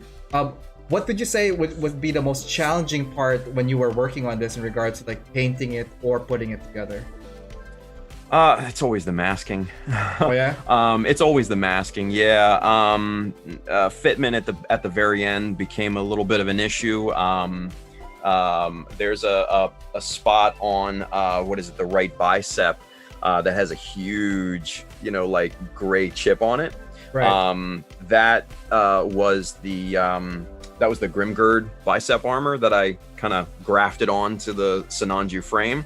So I had to drill custom holes into the frame and then also into the armor, and the peg, when I went to pop it into the frame, it popped out the front of the armor. And I'm like, oh no. So I had to glue it back in, and to hide all that, I just did this giant paint chip off of there just to hide the crime, so to speak. And they turned out really well. Like we're just looking at some of the details as well here, and like I said, like the way you mask certain areas, especially with the different tones of brown, really came through. So 2017, you're going into GBWC again. Right. This is now a year apart from your previous one. What are some of your thoughts now, learning from your previous entry? Yeah, I had originally wanted to compete again at New York Comic Con, but I didn't get it done in time. So luckily enough, the online portion of it had another month to go. So I was just like, oh, whew, that's good. But I got the model done, but I didn't get a base done in time. So that completely undercut my chances, in my opinion. And the model that won at New York Comic Con was very creative and very colorful, which I think was the overwhelming theme of that particular year. Right. It was very, very original. And I forget the gentleman's Gao. God, I can't remember his. I can't remember. It starts his with last that name. too. I remember. I remember the build. I forgot the name. That's my problem. But like, yeah, again, amazing entries all around. Obviously, with this particular entry, it did not hit the mark you wanted to go for. Yeah. What were your thoughts when they were announcing the champions for the placements for that year? I didn't have a great feeling on it. So to see that it placed second, I was just like, cool. I mean, naturally, you hope for the best and you're disappointed that you don't get to go to Japan, but still, I didn't not having a base. I was just like already like, yeah, I'm not. Do you think that was the more decisive part of the judging, but like because of the overall not having a base, but the kit is well done. I'm thinking like, okay, from a technical aspect, execution was great and all that stuff. But I guess from a judging standpoint, like it has to like outdo the one that probably has a more complete or more robust creativity kind of like entry, right? Yeah, I mean, when the judges look at these things, like I said before, it should be a showpiece. So to not have a base, in my own personal opinion, and I'm not speaking for the GBWC judges or anything, but only in my personal opinion, right? It's a crime not to have some sort of presentational style base to present your model on. So not to not have that, I knew my chances were like slim to none. So I was prepared for it. But again, to see it play second, I was just like, hey, that's cool. Yeah. That's awesome. Now, have you seen like a big change or like improvements or anything like that from the first GBWC to the second GBWC that you entered? My style had evolved, from the Hummingbird. The Hummingbird was a high contrast paint scheme and completely clean. And then I moved into the Aussie, where it's a little bit more toned down. The paint separations are a little bit more lower contrast, and it's a bit more on the realistic side of things. So yeah, my style, I tried to do something different. I tried to be a little bit more subtle, but it just didn't hit the mark in terms of what judges were looking for. I see. We're approaching some of the final photos of your Ozymandias here, and it's again an amazing kit, amazing build, all around, really well done. What would you say would be like the biggest lessons learned? I know you mentioned already the over weathering. But in regards to the build itself, was there anything that you would say, hey, I'm going to improve on this in the next round, or oh, I should have done that different? Yeah, I mean, obviously the paint, was a huge lesson learned. But a lesson learned in a good way, was, the usefulness of epoxy putty and what it can do to enhance your builds. The entire head is basically resculpted from the Goof Custom master grade, and there are a lot of other scratch built parts where I had to meld the scratch build parts with existing parts and achieve different angles, and I couldn't have probably done that without epoxy putty and learning the ropes really on how to do things with that. So right. That was I think a big successful learning thing from that particular model. And if you were to give an advice for someone who is thinking of entering GBW for their first time, from your experiences in the last two, because like obviously it's changed now to the last one we're going to get to in a bit, like what kind of maybe advice or like words you would say to someone that's about to enter or thinking of entering? Yeah, just go into it. Go into it with no preconceived notions, no expectations. And unfortunately there can only be one winner every year. So the chances are probably not great for most people, unfortunately, and it's just math,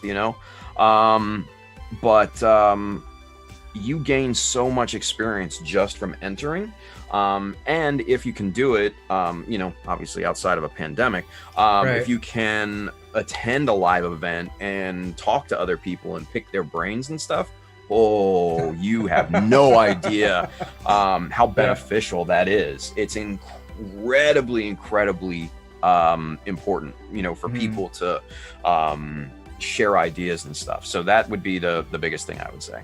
Awesome. Well, you heard it here first, folks, from Tim. Some thoughts on GBWC entering, some of his current builds, and things to improve upon, and things to watch out for when you are looking into entering, building your customs. But I think the main message again, don't be afraid, just jump into the fire, but have fun with it, because everything is a lessons learned. Once it starts feeling like work, then why bother, right? True. Very true. So after this, I remember just gonna talk briefly. There was a video that you posted, your thoughts and final thoughts about what happened that year. Obviously, there was some mishaps and all that stuff. Was that what kind of feedback did you get from the community? I'm kind of curious, after people watching, and if you guys don't know what I'm talking about, there's a video, and I think it's still on Facebook. I'm not sure if it's at Child of Mecha still at the Facebook. I think that's where you posted it. But it's just kind of like a raw telling of from your POV, some of the stuff, the high points, low points, but again, the message pretty much is it's a hobby, we keep moving forward, and that is awesome. So do you have any comments that came back that you would say would be hey, it stood out when after you released that video? Yeah. I mean, it was based off of 2018. Some of the decisions that Bluefin made in terms, Bluefin being our U.S. distributor, so it's only within the U.S. But I mean, it's just some of the decisions that they made didn't sit well with a lot of people here. It didn't sit well with me, especially. And honestly, I didn't even have a model in that year, so I didn't even have a dog in the fight, so to speak. But a lot of people spoke about that. Those particular topics and everything, and it was just kind of a mess, and it was very kind of done haphazardly, I think, but luckily enough, most everyone in the US community totally agreed.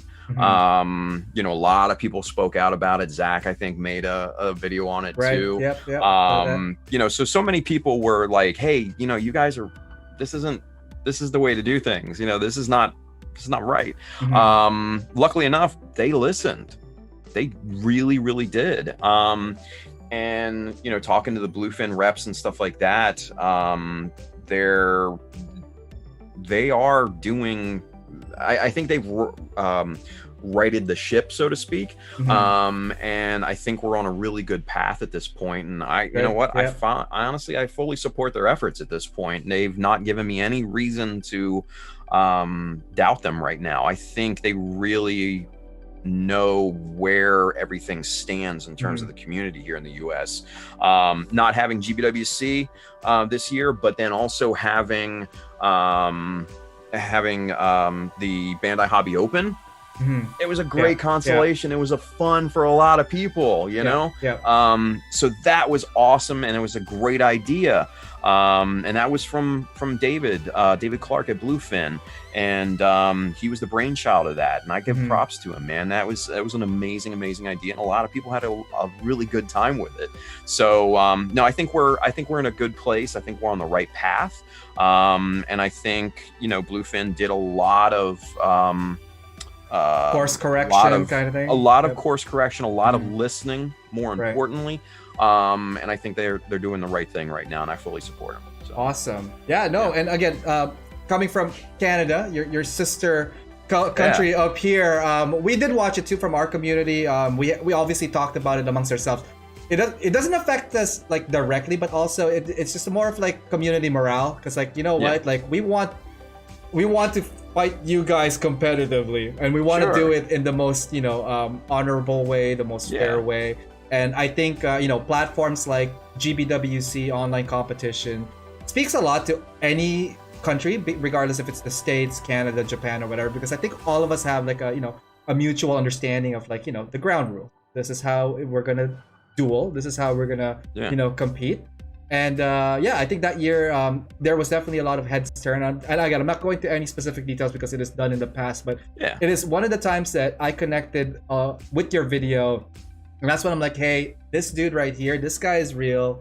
He knows what he's talking about. Because like, I was thinking some of that stuff too, but you just vocalize it. And it's funny because like some of us here in Canada, we were talking about it amongst ourselves, and then, hey guys, we have a new video from Tim Harkins. And I'm like, Tim who? I'm like, oh, this guy. All right, this guy. Good stuff. Why don't we do something a little bit lighter tone? We're back to our palette cleansing petite guys. This is awesome. Actually, before we get to that, we do have a question from Twitch. This is from Quinn. Sorry, Quinn, it took a while to get to your questions here. What materials do you like using the most when weathering? When weathering,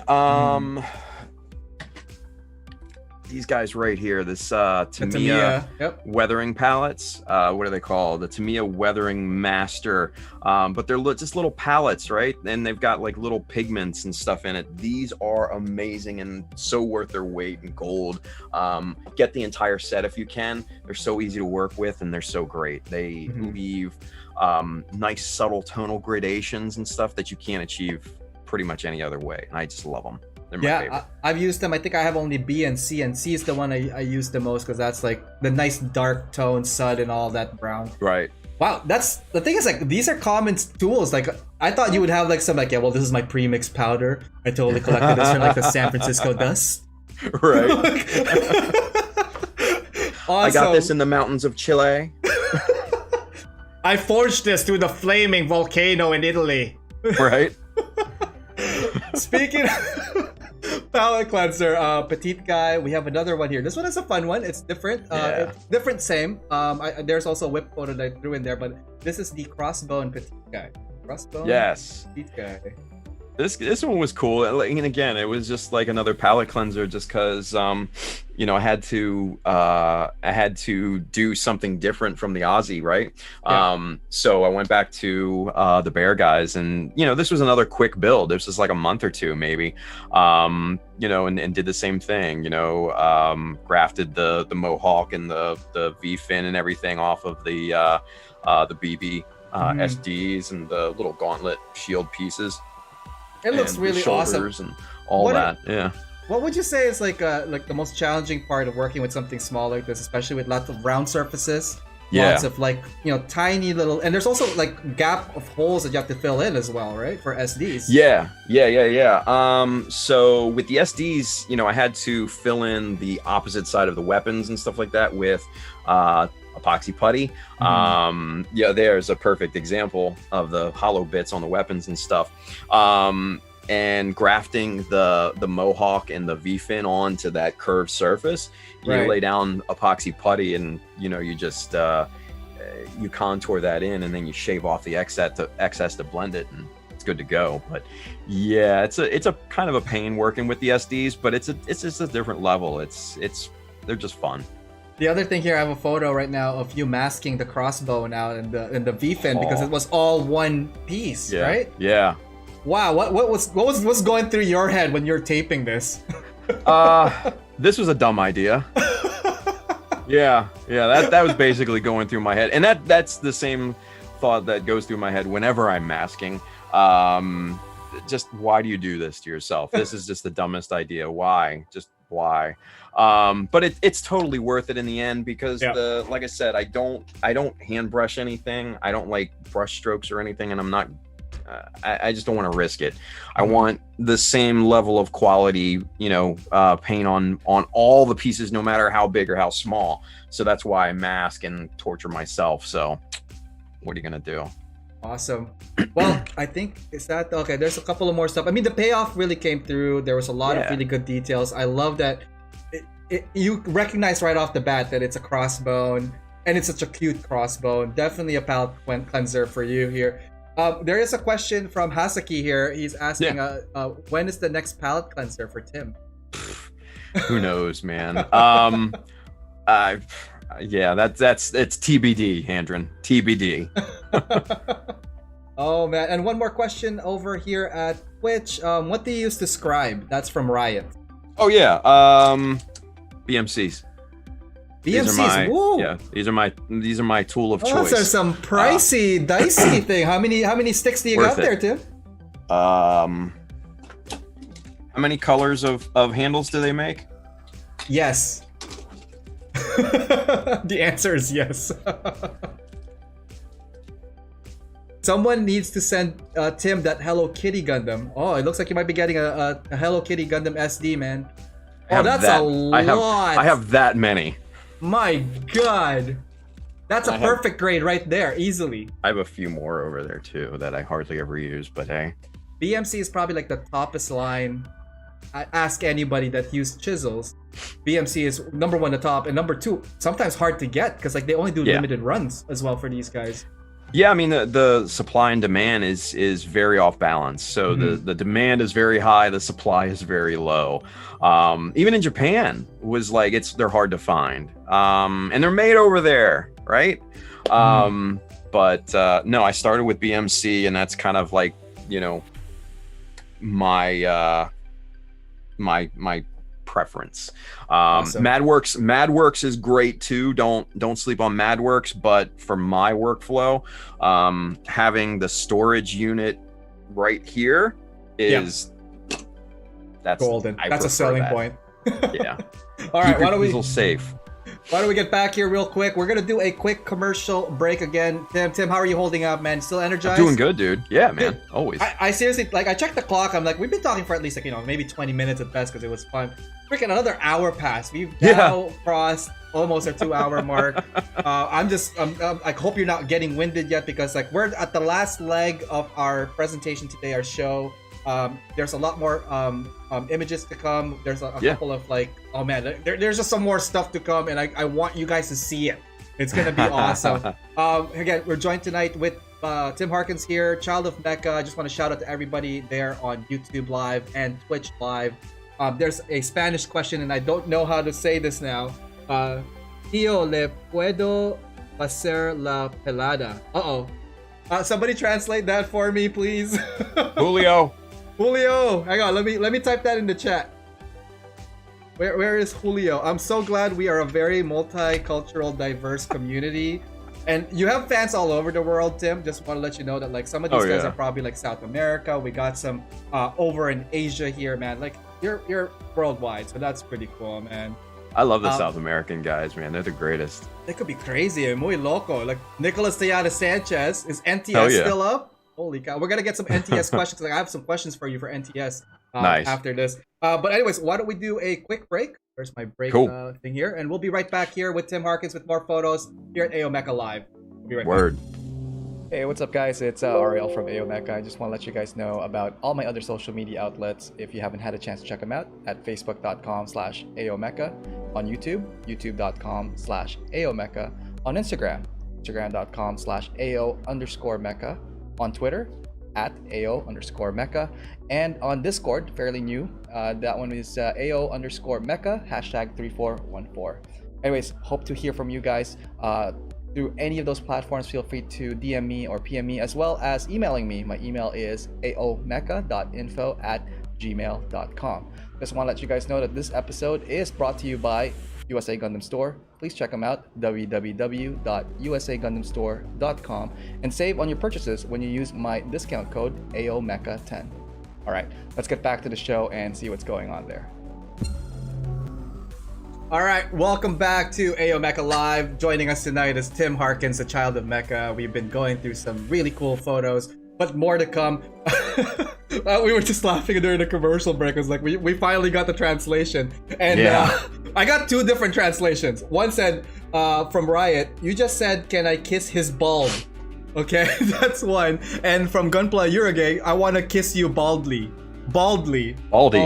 Baldy. Oh my God. Hey. So, Hey, everybody get in line. I get first dibs. Whew. Hey.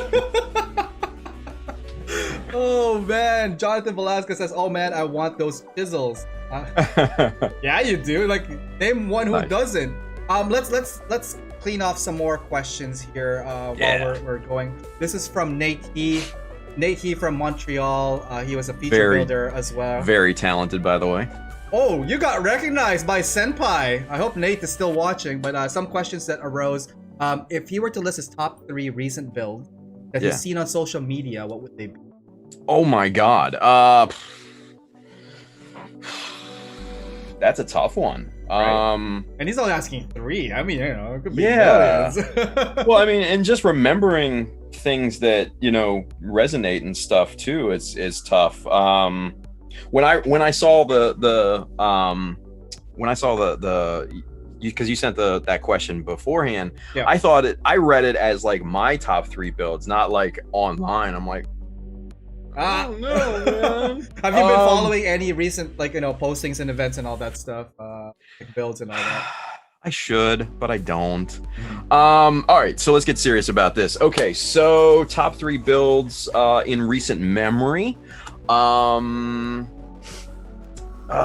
Let's see. In no particular order. The Cardinal, what is it? The Red Cardinal by David Liu Chaco Falcon. That was a good one, yeah. Awesome build. Let's see. Jesus. Just trying to remember people's names that built him as well. Oh my God. Last year, the second place winner, Eric Yap.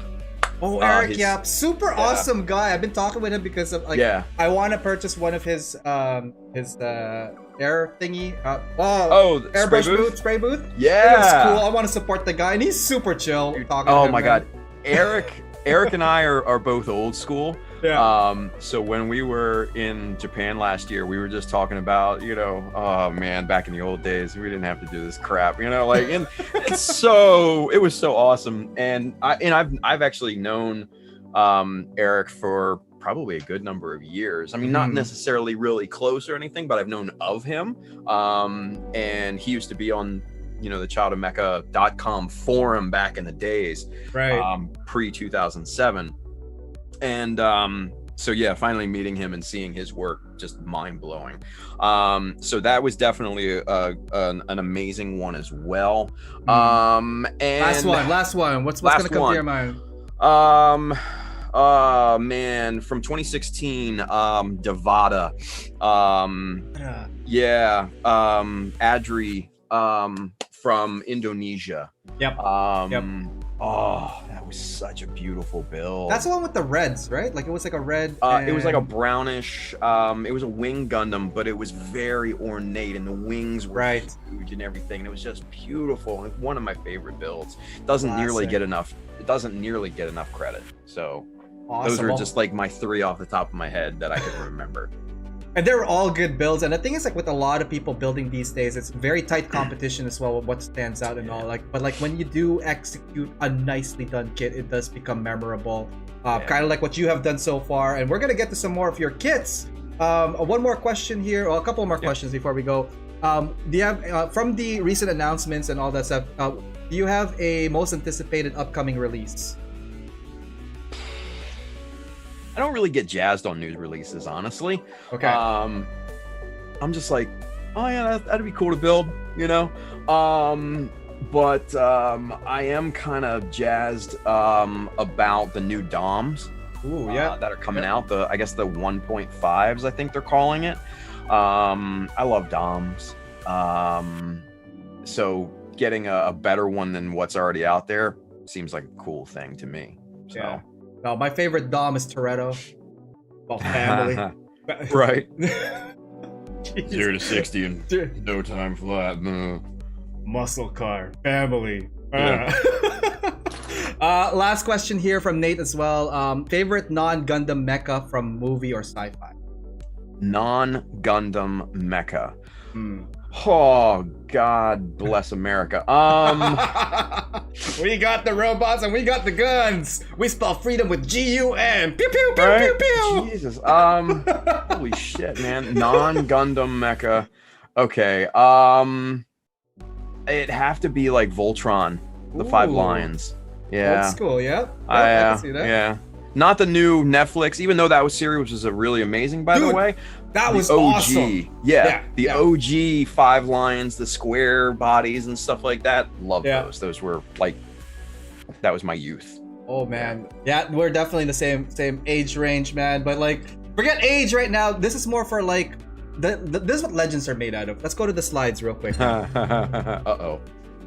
GBWC 2019. Oh. Very big year for you. Very big year for a lot of people. Especially to, not just you, but like also to my close friend, Nicholas Tejada Sanchez. Yes. Such a sweet New guy. World Gunpla.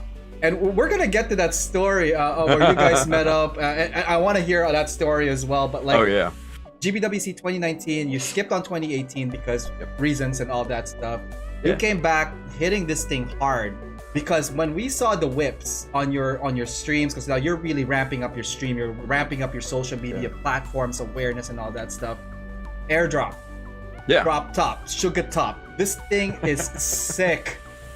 My God, it was sick. Like we called doctors to revive this thing. That's how far gone this thing was. Initial concept, initial thoughts.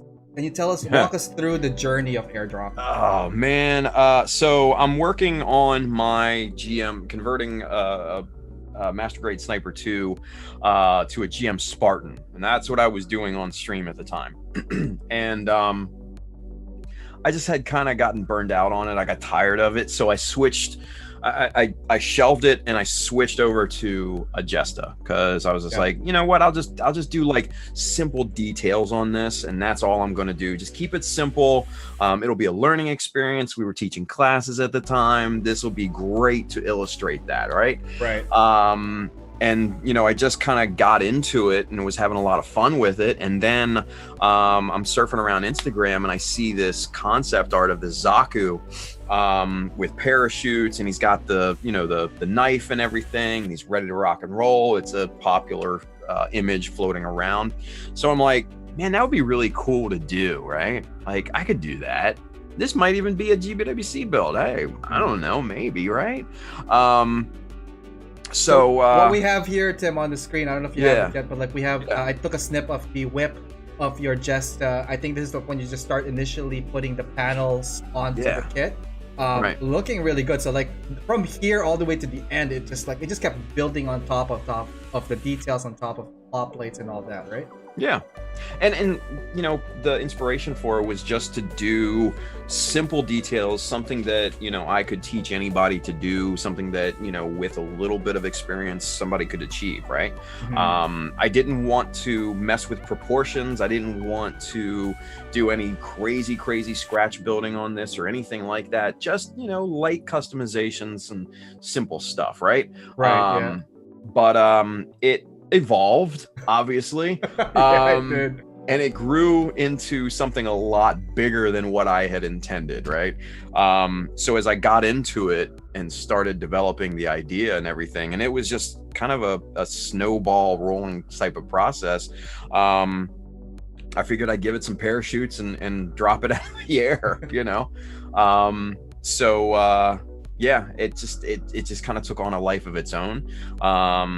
And yeah, it evolved. There it is. Yeah, no, it's looking really good. The color scheme, I think what really jumped out to a lot of people, the combination of red and white, grays, and all that stuff, really popped out. Was that your initial concept, or were there other prior, color scheme that you were thinking of? Yeah, I mean, I had originally wanted to do just a cannon in the GM cannon colors. And that's kind of where I got the idea of these colors from, but that didn't happen, obviously. So I still wanted to do that kind of red, nice red tone, just to make it unique, because we're always used to seeing Agesta in dark colors, blue, black, gray. I wanted to change it up and be, again, unique. So I gave it the red GM cannon color tones. Oh man, it totally affected. A really good positive impact. I was like, bam, hey, it's like, when you put red on things, it goes 3 times faster. Yeah, of course. Right? Of course. The Principality of Xeon recognizes this. How about some focus on some details? What are some of the key details that you think was like, hey, I'm very proud of this work because I executed it perfectly? Or the way I want it? The chest vents, removing the inserts out of there and just closing that off and being a solid piece, adds to the kind of light customization look. The smoothing of the head and the visor and everything, filling in those little divots that are on there pre-molded, right. I think were a big thing for me. But one of the things I'm kind of most proud of is the toothed edging on the shield. Yeah, that was awesome. It turns the shield from a defensive weapon or a defensive utility into an offensive weapon, because I can just see him coming along, just pounding somebody. Yeah, right. Right into the visor of a Zaku or something.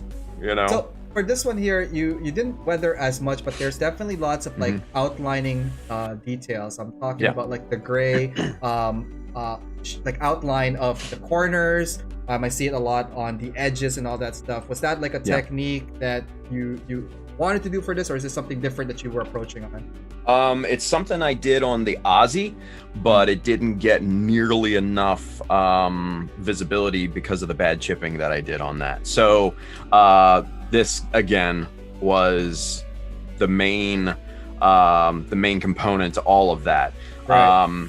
This color in particular, oil stain. Hang on, stay like that. We're gonna go to the other screen a little bit right there. So if you guys have the set D of the Tamiya weathering, he used the oil stain right there. That's the one. That's the gold in this particular package, and that's why I would buy set D above any of the other ones. It's this really, really nice kind of desaturated dark brown. And what I did was I just coated the entire model with that. So all the edges and everything, what you're seeing is that oil stain all over the place. It just gives this weirdly amazing tonal gradation that is just so nice. And it goes from being the paint especially goes from being flat to being lifelike. And you can see in that picture right there with the shield in the background how the internal panels just have almost like a wavy, kind of irregular, non-flat look to it, and that's all done just by applying coats of that over the plastic and everything. It's just so subtle. It's just so subtle and so nice, and it's so simple to do. It's just it's a no-brainer.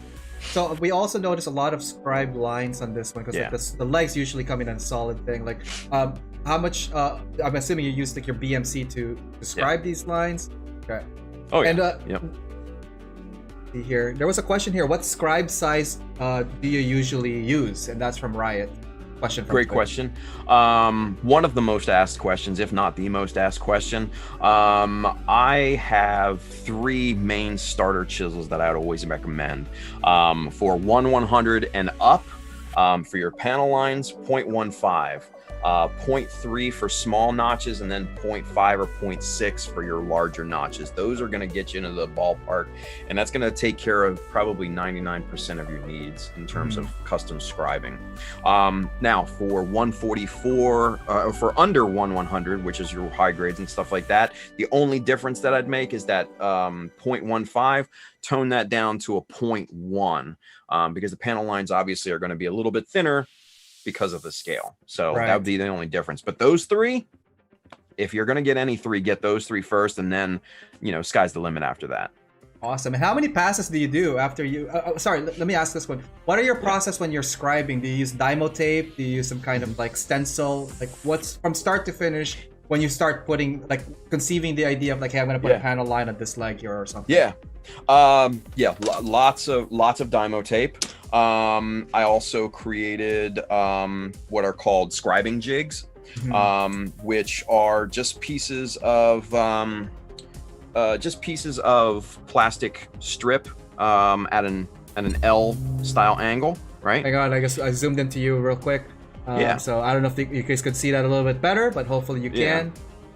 All right. So at an L-shaped angle right here, you can let's see, where's a good here we go. So like if this was your plastic, right, and you put this right up against here, right, now you can scribe a line right along that perimeter, completely even all the way down using something like this, right? Ooh, interesting. Okay. So scribing jigs are amazing because then you can create custom shapes that you can create as a T, right? So you scribe on this side, flip it over to the other side, becomes a different shape. Yeah. Scribe the mirror opposite of it, and it's a perfect technique. Now, my friend, hi Craig. There he is, Craig. Hi, Craig. Hey, Craig.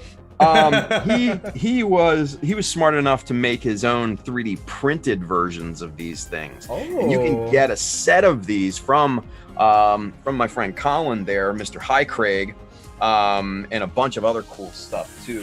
For Hi Craig, if you want to link us the site where people could get some of your stuff, feel free to do that on the chat, and I'll copy that over to our Twitch as well. Thank you for that. Wow, that's awesome. So okay, how about for a quick question? Like again, not to deviate too far. Like when you have curved surfaces, or if you want to make a round etching, a lot of people ask that question as well. It's like, you know, how would you do a curved surface and a rounded corner if you're trying to meet the corner? One of these. Boom. One of these. And then if you have like French curves and stuff like that, draw that out. But honestly, just use some Dymo tape as well, and you'll be good to go. But the thing is with the Dymo, this is 9 millimeters in width, right? If you're trying to say this ball here, this is just a pin vise. If you're trying to stick to this to the surface, there's going to be a lot of overhang, and that's going to come right off. Thin this down into strips, and that's going to stick to the surface a lot better. Yeah, and you could also semi-bend it without breaking the Dymo tape as well, right? You just need that slight angle onto that. Awesome. Let's get back to the show and tell here. We're at the backpack now, looking great. Again, your signature has been, you know, becoming more and more I guess prominent and unseen, where you have your decals everywhere, details everywhere. There's almost, I was looking through again the photos of this, like there's almost no piece here that's not touched with something different. So you have this red piece of a skirt, for example, then you have your gray armor plating on that one, then you have that little accent of yellow here, or that little detail of like silver there.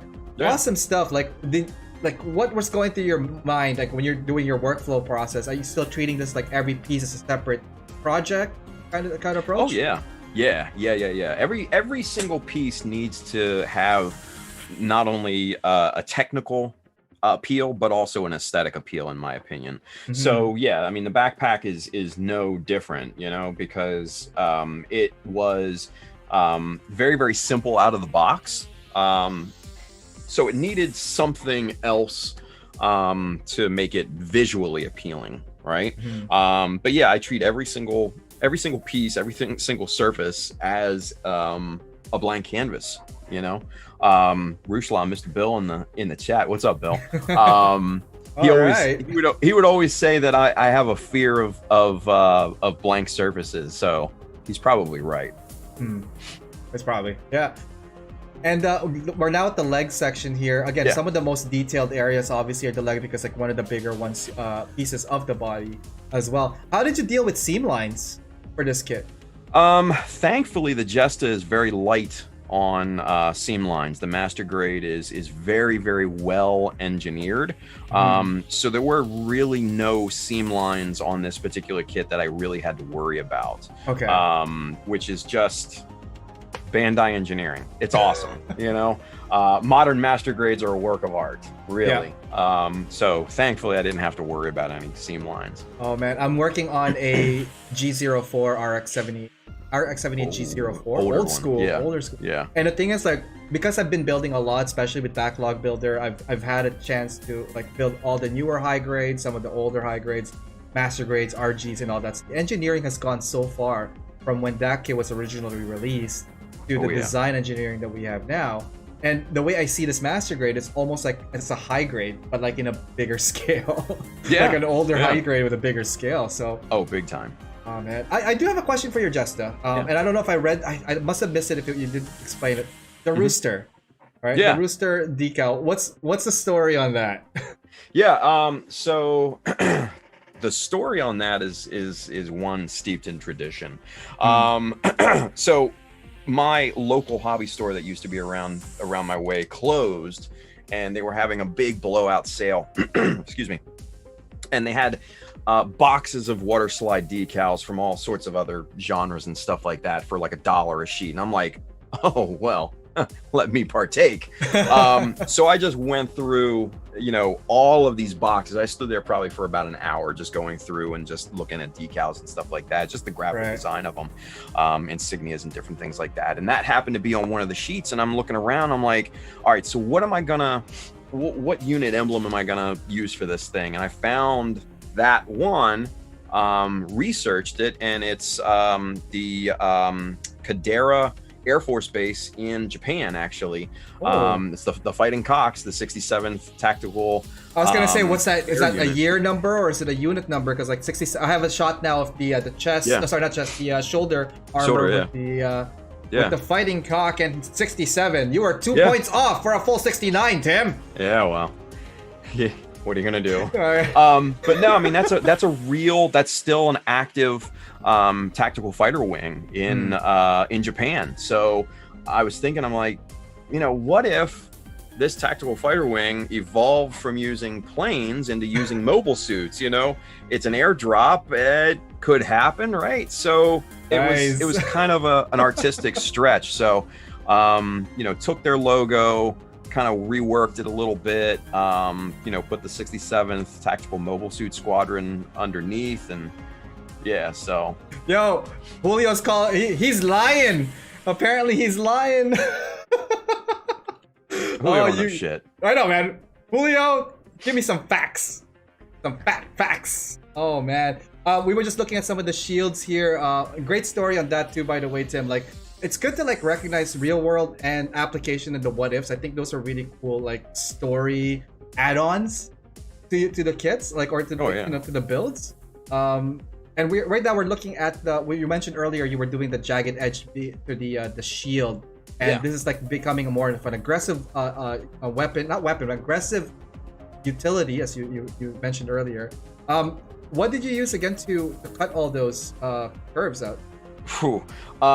That's all plastic strip, and my weapon of choice, the Chopper 2. Chopper from Northwest Shortline. Yes. If you ever have watched a single one of my streams, you will know this very well. Yep. Because I use it used it on every single stream. I should always talk in the past tense at this point. But yeah, that's all the Chopper. That's all little bits of of plastic strip just cut at an angle and glued on at a set interval. Oh man, it's looking awesome, dude. And here, speaking of your whips, or sorry, your shows, your whips. I remember this one for the back unit. It's like I remember you posting this either Instagram or on Facebook. I took a shot of that from your Instagram where you had the back boosters. Oh yeah. Or fuel? Are they fuel? They're fuel boosters, aren't they? Like yeah, the basically. backpack? Yeah, the And, mailboxes. I didn't know what parts you use because I thought you're like, oh, you probably took this from like, you know, like a high grade something, but you scratch built a good chunk of this. Oh yeah. Holy cow. Yeah. Most of the add-on backpack, the hunchback, so to speak, was scratch built. Yeah. So the tubes, the booster units there, were it was a plastic tube cut in half. And then extended with a box underneath of that, and then that whole unit was pretty much scratch built, aside from obviously the thruster bells, the little Kotobukiya vents and stuff like that, but the rest of it, the rest of it is all just plastic sheet, plastic strip, plastic tube, and a lot of just trial and error. Dude, the creativity level on that, like like I said, in my head I was like, oh, he probably just got that for somebody. After looking through, rummaging through. So guys, I spent the last 3 days rummaging through this guy's like profile, because like unlike all the other builders who give me their images, this guy goes, you know what, Ariel, get to know me. I'm like, motherfucker. So it's good. It's been a privilege to actually rummage through a lot of your history, especially with your social media and your. I had some like embarrassing photos too that apparently got slipped in, but like I took it out just because like, you know what. People are not ready for this stuff. I'll do a special edition post-mortem. It's going to be fun. I'm going to tag Tim all over it. And it's going to be like a monthly reminder, like, hey, don't forget, guys, Tim is still alive. But kind of like Tim is alive every month. Hi. Moving along with the slides. So I'm a big fan of orange. A lot of people know this. I love orange. You did this so much justice. We have a photo right now of the top, like the painted version of the fuel thrusters here. And man, I'm curious. It's my personal question to you. Like, what colors did you use for your orange? Do you remember what those were? Yeah, the orange is just Mr. Hobby orange. I don't know what the number is in their lineup, but it's just their orange color. And then your primer for this was white, or like did you change to silver? Just their gray, just their Mr. Surfacer gray. Ooh. That's what I use for everything, just because it tones everything down a little bit and makes everything just a little bit more desaturated and a little bit more realistic at the end. So but then the other color I believe is just like a khaki style color, like almost like a light tan type of color, and then the grays are like dark sea gray, stuff like that. But I use that too. The dark sea gray is quite popular. Oh yeah, they're great. But yeah, I just wanted the orange. I wanted the tips of the boosters there just to kind of be hey, safety, danger, don't get in front of this thing, don't touch it, because you're gonna explode along with it. Exactly. So I wanted a nice bright color up on the top there to pop and just kind of make it stand out. So oh man, it's looking awesome. We're getting to the fun part, and this is like, Gundam aside, you've done so much detail on the Gundam, but you weren't finishing there. You were like, you know what? Lessons learned from the previous years. Number one, I could see it too. I'm starting to tell your story because I know this is your story. First round, 2016, you had a base win. Yeah. 2017, no base, almost win. Yeah. This time around, you hit it hard. You hit this thing hard with a diorama of literally an airdrop. We have 3 parachutes suspended on some kind of harness to give that effect that, hey, it's dropping from an airdrop, which is amazing. What was going through your head when you were like thinking of like, well, hey, you know what would be cool if I do this? When was that moment? What was that like? Oh man, like I said, I saw that picture of the Zaku on Instagram, with the parachutes and everything, and it was just an artwork. It wasn't like an actual model or anything. It was just concept art. So I'm like, that would be amazing to do, to have the Jesta be airdropped, right? So I'm thinking to myself, okay, how am I going to do this, right? So first I had to figure out, okay, how many parachutes is this thing going to need? Like, so I actually did a ton of research, believe it or not. Like, I went into like mil spec PDFs and stuff and Wow. figured out what's the highest rated drop parachute, you know, what's the weight rating on that, right? And I figured out the highest rated parachute based off of the tonnage of the Jesta with accessories. You would have needed like something stupid like 47 parachutes, something like that, with current technology. And I'm like, I'm not going to do 47. No, that's not happening. Do you remember the radius of that for the 47? I don't. It must have been just like human size, or like they were big. They dropped tanks with those things. Okay, I was gonna say like vehicles more so than cargo. Okay. Yeah, they dropped tanks with them. So did all the math and calculations and everything, and I was just like, yeah, that's not gonna work. So had to take, you know, some artistic licensing, and decided, okay, 3's a good number. So then I had to kind of design the parachutes and figure out how the hell am I going to do this, right? Right. So I knew I wanted to use magnets. Magnets, connect everything. But the actual parachute itself, I was trying to find like models online. Like there had to be something out there. Yeah. Come to find out, there's not. There are no models, at least that I could find, of fully deployed parachutes with the billowing effect and everything like that. It's just not out there. So I had to scratch build my own. I went through like 5 different iterations of trying to make these things, and none of them worked. So finally I was just like, all right, you know what? I'm just going to go old school and vacuum form this thing. Oh, no way. So you made a mold first and then... Yeah. So I went to Home Depot, bought some MDF, glued some of the sheets together, took my angle grinder, and I just started going to town on them. Just, you know, sculpting a buck is what they call it in vacuum forming. So sculpted this MDF buck in the shape of a parachute, vacuum formed it, with 1 millimeter plastic sheet. It came out great. I was shocked. So were we, because we were like, well, first off, we've never seen anything like it. I think that was really the unique selling point of that. We've seen it done with like drapes, you know, like some military where they drape over like vehicles as a half cover. But this is fully deployed. You're looking at like in action, in use thing, and that was a question for me too. It's like, how did he do it? What was this magic trick on this? it's 1 millimeter plastic sheet. They are completely rigid. And then what I had to do was to attach it's a like a jewelry wire. There's 7 strands of really fine stainless steel filament braided together and then wrapped in vinyl.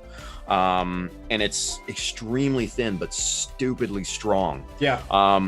So I had to hand wire all of the parachutes and lay that down with super glue. By the time I ended, I didn't have fingerprints because the super glue either filled in my fingerprints or tore off the skin off my fingertip, and it was stupid. And then people were asking me after the fact, hey, can you make some for me? And I'm like, no, I cannot. Sorry. No, not happening. I'm not doing that again. 3 was your number, and 3 is the limit. Was there any test ones before these 3, or these were like the first 3 and I'm like, you know what, that's it, we're good? The first one was a test one, and then I was just like, okay, this will work. And then I made the other 2. And then gathered all of the wires together, super glued those into a little plastic tube, and detailed that, and tied off the magnet connection and everything like that. And that's how the parachutes were made. And then obviously with the base, again, that's 3/4 MDF, 1/2 inch MDF, 1/4 inch MDF, to make the core of it. And then it's laminated in plastic, detailed, painted, the whole 9 yards. And then for the photo, I found this photo of terrain, and I put a motion blur on it in Photoshop. And then my wife was nice enough to laminate that photo onto a bigger plastic sheet for me. And put that as the ground, so to speak, and that just is what sells it. We're gonna do two things here, Tim. So Yeah. when you're talking about, I was trying to get to the slide where we have the actual close up of the beautiful parachute here. So I have that, but I want to backtrack. Okay, after yeah, this, yeah. For the Yeah. for the that blur effect, because that was another selling point on this. Yeah. So here, you could see, guys, the detail of like the curves for, like, as a typical parachute would be. It has like the seam lines for how these cloth would have been sewed together. Something that you would see on a typical parachute for a typical parachute airdrop, right? I also noticed here that it has the Erkfeds decal on it. Very good touch, by the way.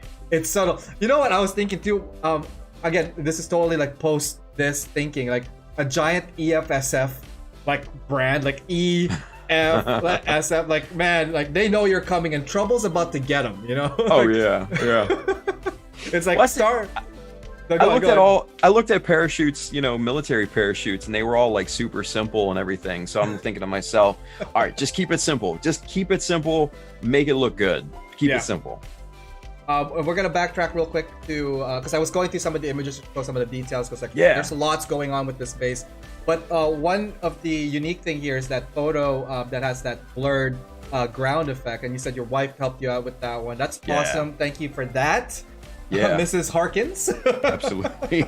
The real commander, right? Yeah, right. Awesome. So, like, was this photo from somewhere you guys got, or is this like a stock image? Like, where did you guys get the photo from? Google images. Good old friend Googled images. Thank you so much for that. Whoever jumped and took this photo, man, I hope you landed. Yeah, right. Let's go to the slide where we have it all pieced together. Now we have the Jesta attached to it. This is a top view that we're looking at right now, top down. Well, almost like a 3/4 top down view, and it looks amazing. Did you, when you had it all suspended and harnessed all up, did you know ahead of time it could hold it, or you're like kind of like, oh, I don't know if it's gonna hold, man? No, I before I painted and everything, I mocked it up, and I actually let it hang for 3 days straight, and the magnets are so strong. You really kind of have to yank on the thing to get it to disconnect. So yeah, that it holds perfectly fine. There's a question from Jonathan over at YouTube. Where is the magnet? I think that's where is the magnet located? So the two magnets are two of the magnets are on the collar of the Jesta. It's underneath. I put them underneath, and then the other one is on the scratch built hunchback on the backpack. That's the heavy duty one. These are N42 neodymiums. The one on the back is a heavy duty round N52 neodymium, which is a much stronger level of magnet. That little magnet on the back, I think, holds like 3 or 4 pounds by itself. And then the two on the shoulders are rated for like 1.5 pounds each. So that thing's not a model anywhere. kit is like what, 3 at best? Oh, there's no way. I don't even think the thing weighs like 1 pound. Holy, yeah, probably honestly. less. Yeah. Another question here from Neon Wave. How hard was it to pack all this into the suitcase Bandai provided for transporting the kit and diorama to Tokyo? Bandai does not provide any sort of packing or shipping materials for you. You have to provide your own. So I actually buy Pelican cases for all my GBWC entries because I don't mess around. I figure if I'm going to invest the time, money, and effort into creating something like this, why cheap out on a cheap case or box or something like that? Why not go, with the best? And I buy hard Pelican cases for all of them. They're expensive, but the investment is so much worth. It's so worth it. I have a Pelican for my airsoft as well. I wish it was a real gun. I'm not licensed for that. I'm not into. I don't own a real gun, but like my Scar. Actually, I was gonna talk to you about that. The weapon for the Jesta. There was some customized stuff on that. Doesn't it feel like a scar to you, like the design of a little bit? Yeah, a little bit. Yeah. Now that you take the clip off, the little wimpy clip and the front handle, yeah, it definitely does. You modified that. Oh, I wish I had that slide. Do I have a slide ready for that? Because I want to jump back into that. Obviously, talking with weapons and all that. I'm gonna bring us back to here real quick because there's one question, and I'm gonna go back to the weapon. Let's see here. I'm just gonna pick a question that was not asked yet. From Mech Dio, Tim, did you start building the Re-GZ yet? Re-GZ Gundam yet? The Regazi that he bought me, no, not yet, Manny. I'm sorry, buddy. I haven't built anything in months. Oh man, if that makes you feel any better. I think a lot of people are still kind of like, yeah, we have time now. We're coming in Toronto. We're coming back to a lockdown, so it's funny. The other day at the model kit store, there was like a lot more activity than usual. Right. So, oh man, guys, like if you guys have backlogs, start building them. Tim, whenever you can. No pressure, but like, dude, come back as soon as you can. All right. Will do. Speaking of gun, I have the photo here. This is the one where the Jester just has an attack photo. My favorite photo is this guy right here, because things I noticed, like number one, appreciation for weapons, because I love like the details people put on the weapon, especially if they're customized or not. The one thing I think that was custom for this one was the magazine undercarriage for this, because like the one that comes for the Jesta, it's the long stock single mag one. Yep. That totally changed the whole silhouette of this thing now, right? It becomes more of a machine gun use rather than like a rifle use. Yeah. Can you walk us through like what did you do on this weapon here?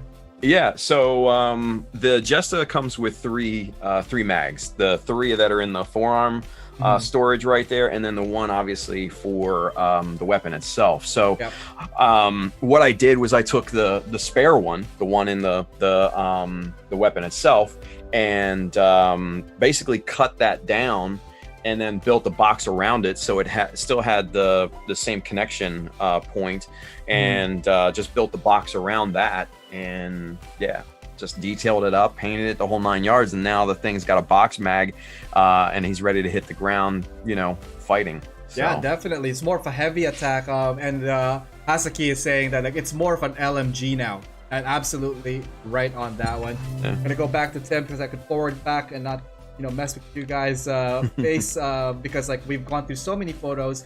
We're approaching the end of the show and tell for the Mecha. We're gonna go into a little bit of some life talk, some real world stuff after this. I think that would like send us off to the last oh my god, we've hit the 2.5 hour mark. So I know, dude, right? Oh yeah, about an hour. Sorry, I think we're about an hour. We should do a break at some point. Maybe people are tired or something. I don't know. They're watching for a reason. I know, right? Because like this is like he's alive, everyone. This is not an animatronic. This is not someone's puppet. All right. So thank you, Tim, for all of the Mecha photos. By the way, they were a really good journey. Definitely a staple to a lot of people's influence and inspiration. For myself as well, lots of stuff taken from what you built in the past, and I hope to someday compete against you. That's why, just like all these guys out there, they want to be. If you're on the top, everybody, you have a target. We're coming for you, Tim. Oh, I was gonna say win. I don't know. I don't know. When we finish our backlogs, maybe. I'm a slow builder. Oh my god, that guy's amazing. The next couple of slides, we're gonna get to. These are some of the stuff that I hate saying the part you used to do, because I think you should still be doing it in the future, because again, it's very something that everybody appreciates and definitely participates in. But your live shows, let's talk about that real quick. And circling back on the question about social media platform, building and all that stuff. What was your first live stream like? And what did you learn from your live stream? Oh man, the very first live stream was kind of painful. I think the first live streams are painful because you're wading into uncharted territory. Oh yeah. And honestly, if being on camera was easy, everybody'd be doing it. The biggest thing that I learned over the course of doing my live streams was just kind of how to continuously talk, and kind of keep the conversation, so to speak, even though I was the only one on there. But interacting with the audience, just kind of explaining the process and showing how to do things and stuff like that. That's kind of the biggest thing that you gain from just doing it. Yeah, you know? absolutely. That's what you learn. But yeah, the first stream was painful because I didn't know what to say. I'm just like, hi everyone, what's going on? Like, who's this guy? Why am I watching him? This is dumb. Yeah. So I can definitely relate. I've only been streaming. Actually, when you started tapering off, so I started airing around June this year, pandemic and all that stuff. My first setup, and I did that kind of journey tour with GTS a couple of weeks ago, and I started off with like a broke down laptop, a cheapo webcam, and a half-ass show going like, well, we're building this today, guys. Look, kits. Right. And then the first three people, actually one of them is still here, Quinn, from Twitch. He's been following the show since day one, very big supporter. And Nice. He was there, and I think it was just him and Nicholas Tejada Sanchez, just like watching me, and I'm like, oh, so this is happening. But you know what, like to some degree though, like, you know, keeping at it, and that's what you did. Like that's what I noticed with the show. Every time I pop by, there's like more and more people coming back, more and more people are learning. I actually message as well in your show. I don't know if you noticed me, senpai, but I know Of you course did say, I did. yeah, Of course. yeah, oh, totally. You're that guy from side 7, right? Side 6. Yeah, same thing. Oh man. Oh man. But yeah, no. Aside from learning, again, just continuing on your website. Where can we? What's your website? Pretty much. Yeah. It's as easy as it can be. What's your website, man? Childofmecha.com. There you go. Yeah, man. it's simple. Yeah, Child of Mecha everywhere. Just at Child of Mecha, you know, social media, and you'll find me. It's easy. Exactly. And I love that your branding is very consistent with all your platforms. I kind of effed up on something because I put an underscore in mine. So lessons learned, but it's too far down the stream to like change it, so I'm gonna just stick with it. People know what's up. Well, at least yours wasn't like at Red Suns with like a 3 and the E and the 4 for the R and stuff, and then you change it to at Chris Pabs. Oh man, if I had to put at Chris Pabs on myself, I'd probably just shoot myself. So that's I love messing with Pabs. oh man. He's All your great. crew, the crew in general in the community has been really, really well. Chris Pabs, we got Ronan, we got, you know, Brian, we got Julio, like we got John Lin. I don't know if Tex Marquise, again, another from the other side of US. Again, like I follow these people online when they stream and stuff, and again, very inspirational. You learn a lot of stuff. You talk with people that are like-minded, like you, like especially in regards to Mecha, the hobby, and all that stuff. What I liked about your website, and I wish I spent more time on that one, but I just took a snippet. You have a section there for tutorials. Yeah. And I think that is very important for people that are learning stuff or just like curious about doing new things, that people like you, Tim, are here with resources for them to use. What would you say, like, you know, like from your tutorials, like what would be like some of your best ones that you say, hey, you know what, if you are thinking of, you know, doing something, you might want to try this first? If you want to get into customization, right? One of my favorites is the strapping technique. That by far teaches you so much just by doing a simple strap here and there, by contouring your plastic strips over curves, corners, bevels and stuff like that. You learn so much because then you can plate rather than just thin strips, right? So you can go beyond just the thin strips into more armor plating or laminating, this, that, and the third. You can learn so much from that.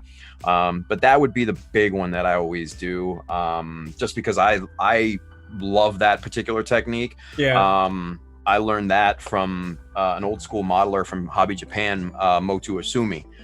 That's where I got it from, so it's not even mine. But it's one of my favorite techniques. Nice.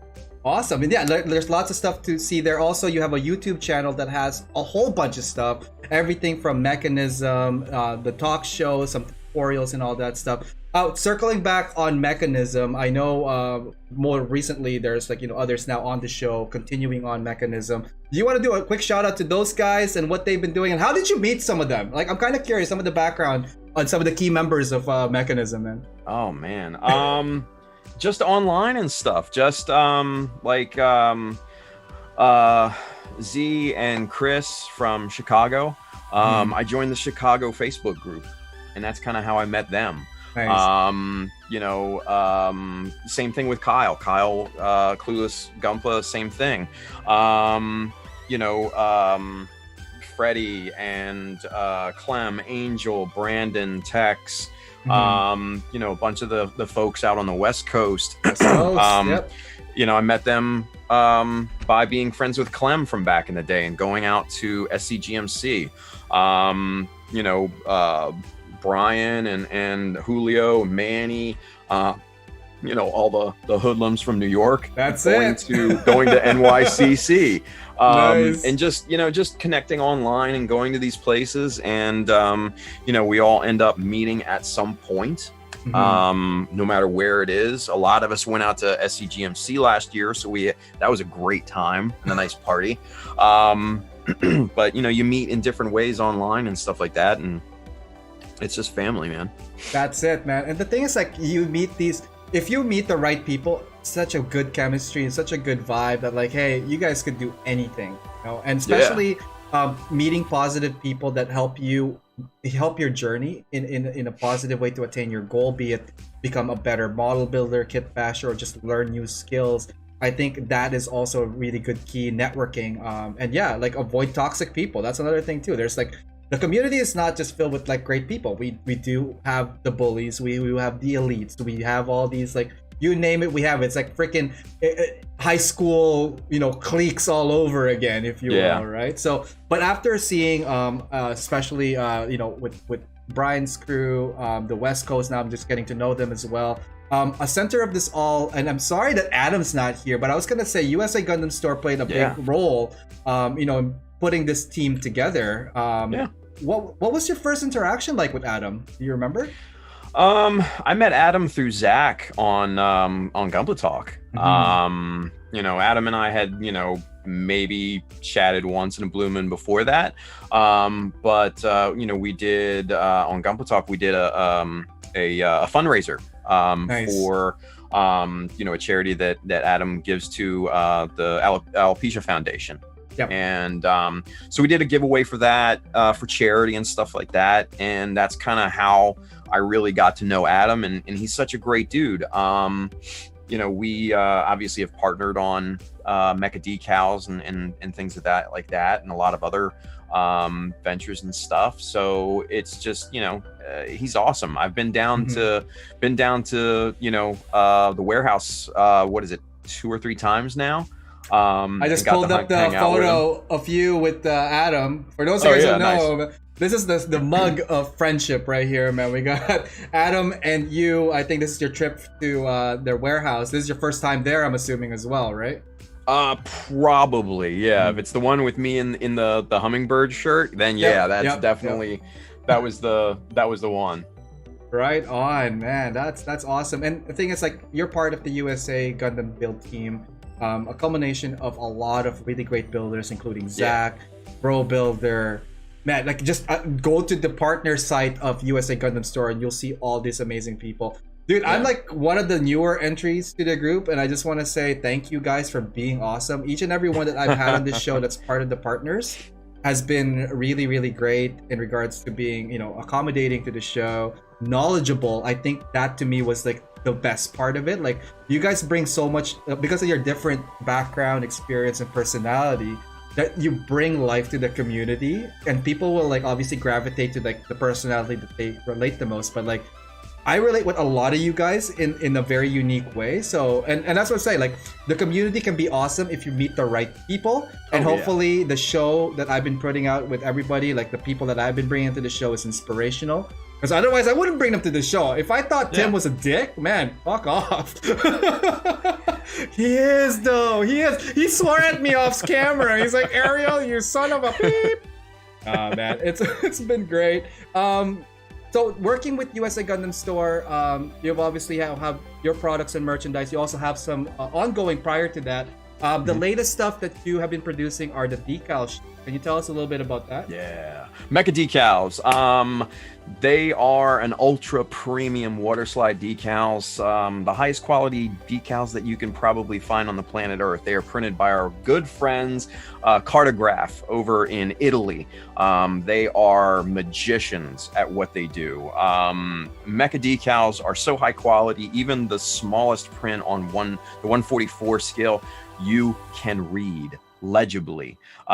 You're gonna need a set of the optivisors or a magnifying glass or a microscope to read it, but if once you get it, you can read it. It's insane how these guys handle these decals, and they're just so beautiful. The carrier film is ultra thin but still very, very strong.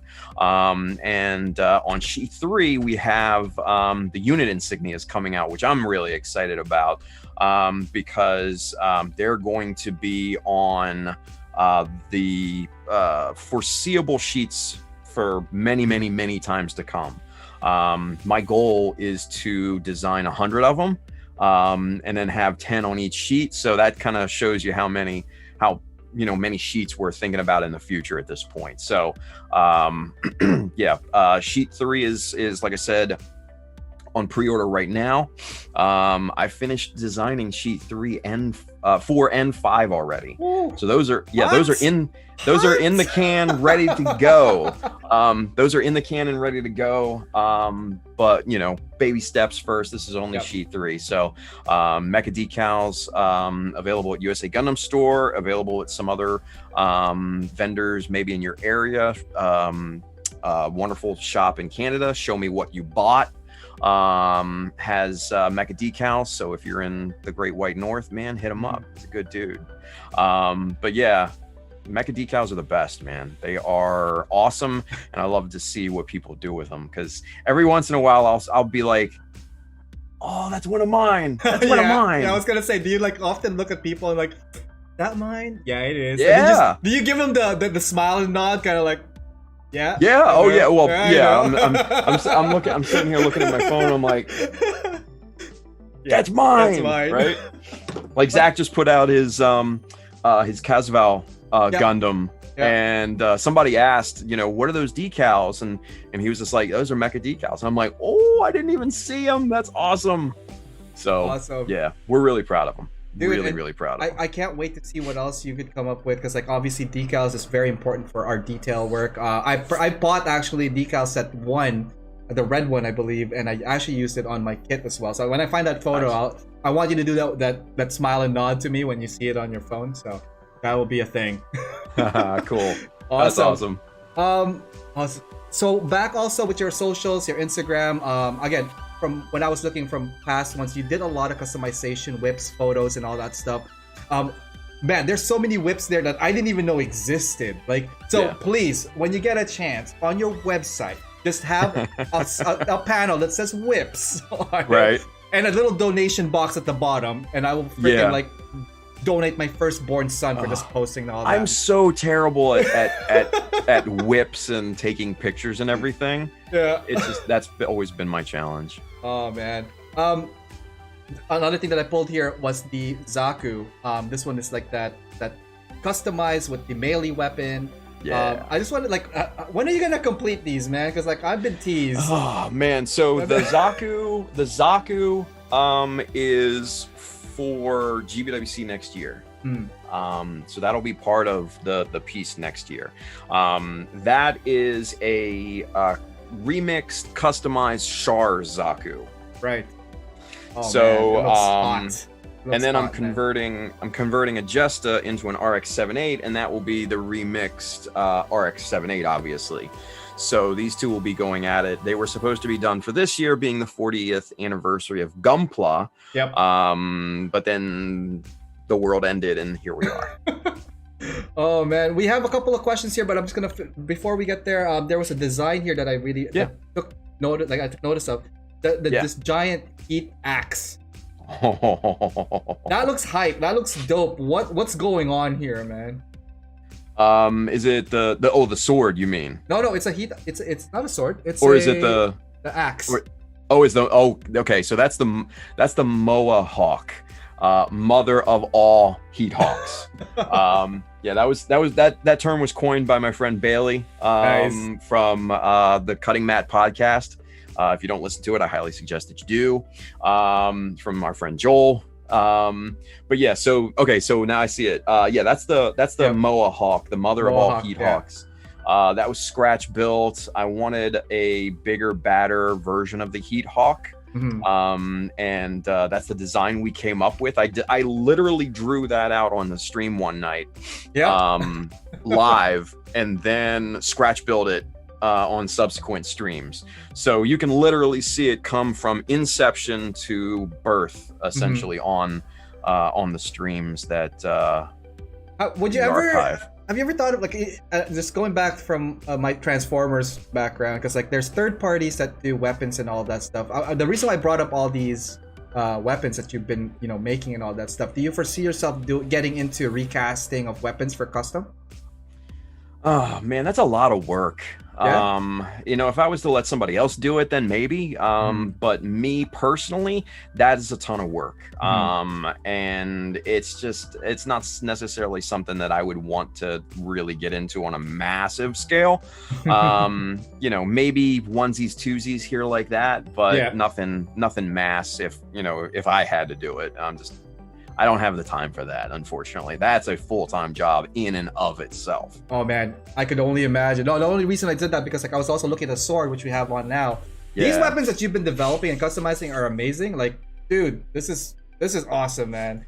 What's the Thank story you. with this sword? Oh man, so that was another one that we designed for the GBWC build. In the original idea was to have the Zaku be kind of a trader unit, and having a highly customized Gelgoog being kind of like a headhunter and bounty hunter, basically coming after it. And this was going to be the Gelgoog's weapon. That's so good. He was basically just going to have this and slice right through the midsection of the Zaku. So that's basically what this sword was going to be. And it's big. It's about as tall as the Zaku. Wow. Yeah, it looks like something that would Massive. kick ass for sure. Yeah. Before Yeah. we get to the next couple of slides, which is like some people and shout outs, so we're nearly Yeah. approaching the end, guys. So if you guys are still here, you guys are the real champions. Holy cow, we have 42 people still watching the stream Yeah. consistently, from like 50 to 42 on YouTube. And on Twitch, we are back down to around 12, 13, but it was like high of 22 earlier on. Like, Nice. you guys are troopers. Shout out to everybody on both streams. Let's do some questions right now. I have 5 questions on deck here. They're not in Cool. order, so I do apologize. From Riot, how did you come up with the name Child of Mecha? Oh shit.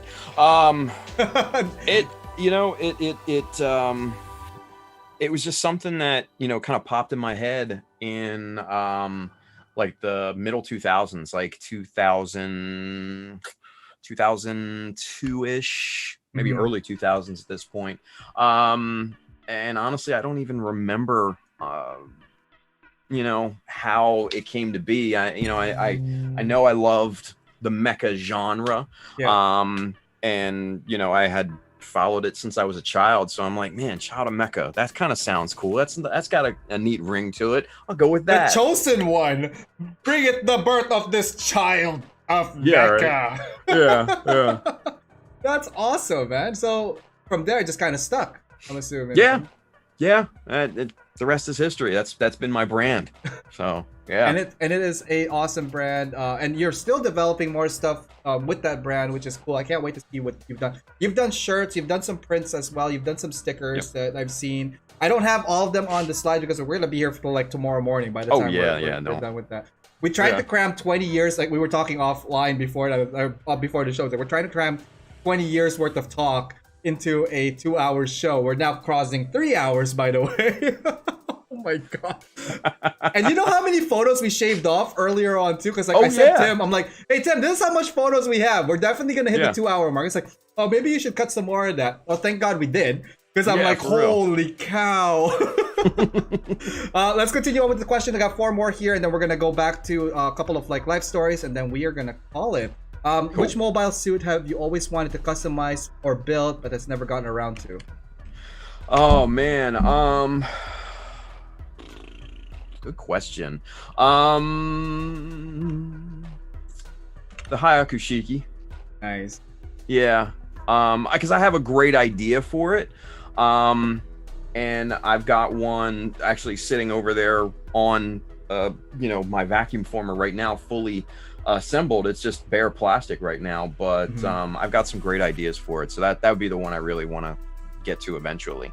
Nice. All right. Well, hopefully we get to see that. From Kyle H. Coolest Gunpla question. How is that video breakdown coming? Oh, of of the table of contents that Kyle did. It's in the same level that it's at when we left, Kyle. So yeah, Kyle was nice enough to go through all of my previous streams and catalog what the topics were, and he sent that to me, and I never got around to actually applying them to the videos. So nice. Well, you're probably gonna get around to that when you get around to it. Exactly.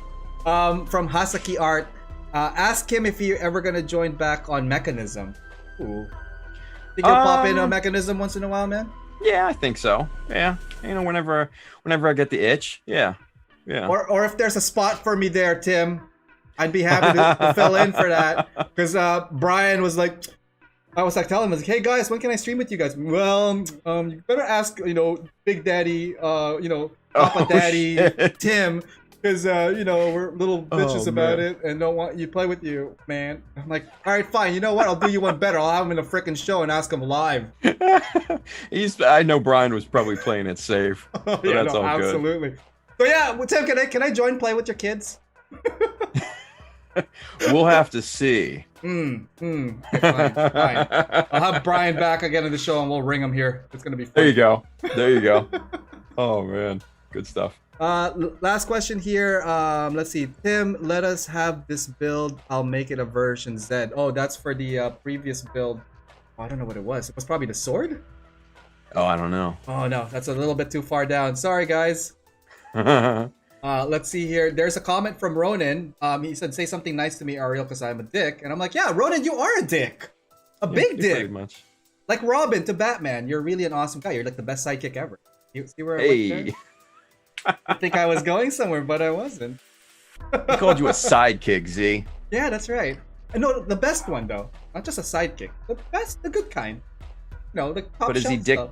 But is he Dick Grayson or is he like one of the other ones? It doesn't matter. They're all dead end. You got Red Hood, bitch. What? Oh my god. Yeah, I love this guy. It's awesome. All right, let's go to the final sets of photos. And these are some of the photos with people. You mentioned some of them earlier on. From the set here, I only know of you, Tex, and Freddy. The rest here, I'm not too familiar of. Like, these are some of the folks from the SCGMC, right? Oh yeah. Those are those Gundam guys. My good friends. So so I'm kind of waiting for the photo to pop up here on my screen, but so it's either which one is that? That could be like the one from what is it? Let's see. Oh yeah, there it is. Okay, cool. Yeah, so that's the one from the Arizona convention that we went to last year.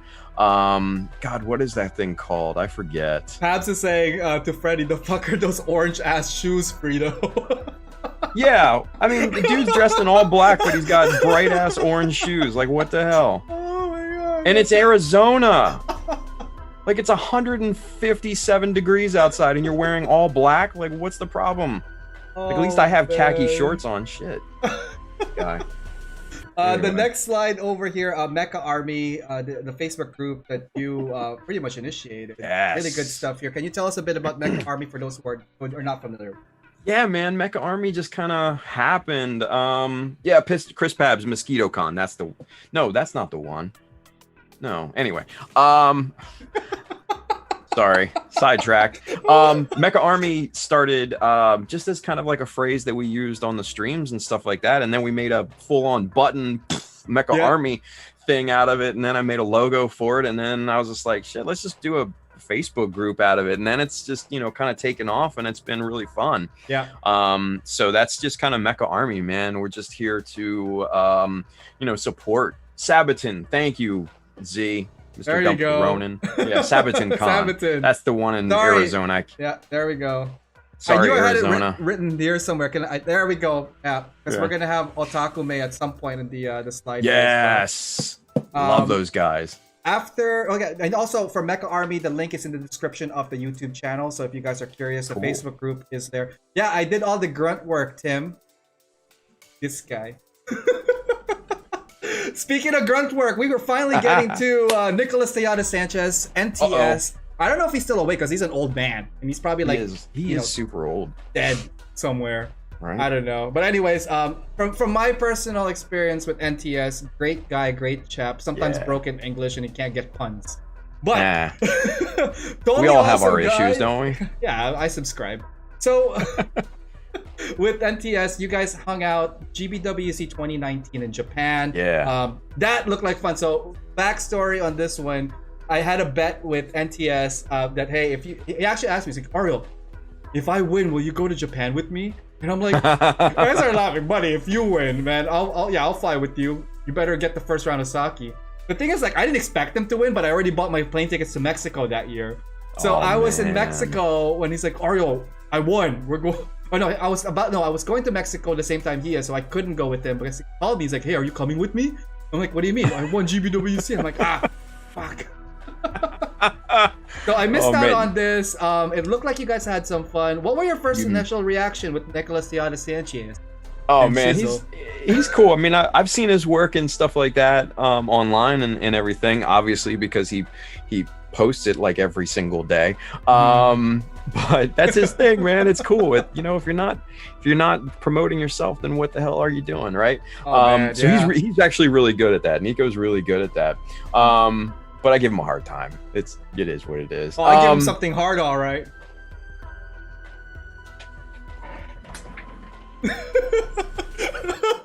All right. Well, welcome back, everybody, to the Child of Mecha live stream. I'm your host, Tim, the one and only Child of Mecha. Hey, thanks for having me here, Tim. This is amazing. I really love both of you guys. Jesus. Flashbacks to Nam. Oh. Anyway, no. So it's a funny story. Like, I flew out of BWI down here in Maryland, in Baltimore, and I had to fly up to Toronto. Yeah, he mentioned that because he sent me the selfie. Right? He sent me this. He's like, "Look who I'm sitting beside with." I'm like, fuck. Yeah. So I'm sitting over in the very, very corner of the waiting area, right? Mm-hmm. And I'm looking around, just people watching, just kind of chilling and everything. And I see this dude over there with this case on the... you were checking out some dudes, yeah? Canadian dudes, eh? Yeah, I see how you go. Yeah, you go.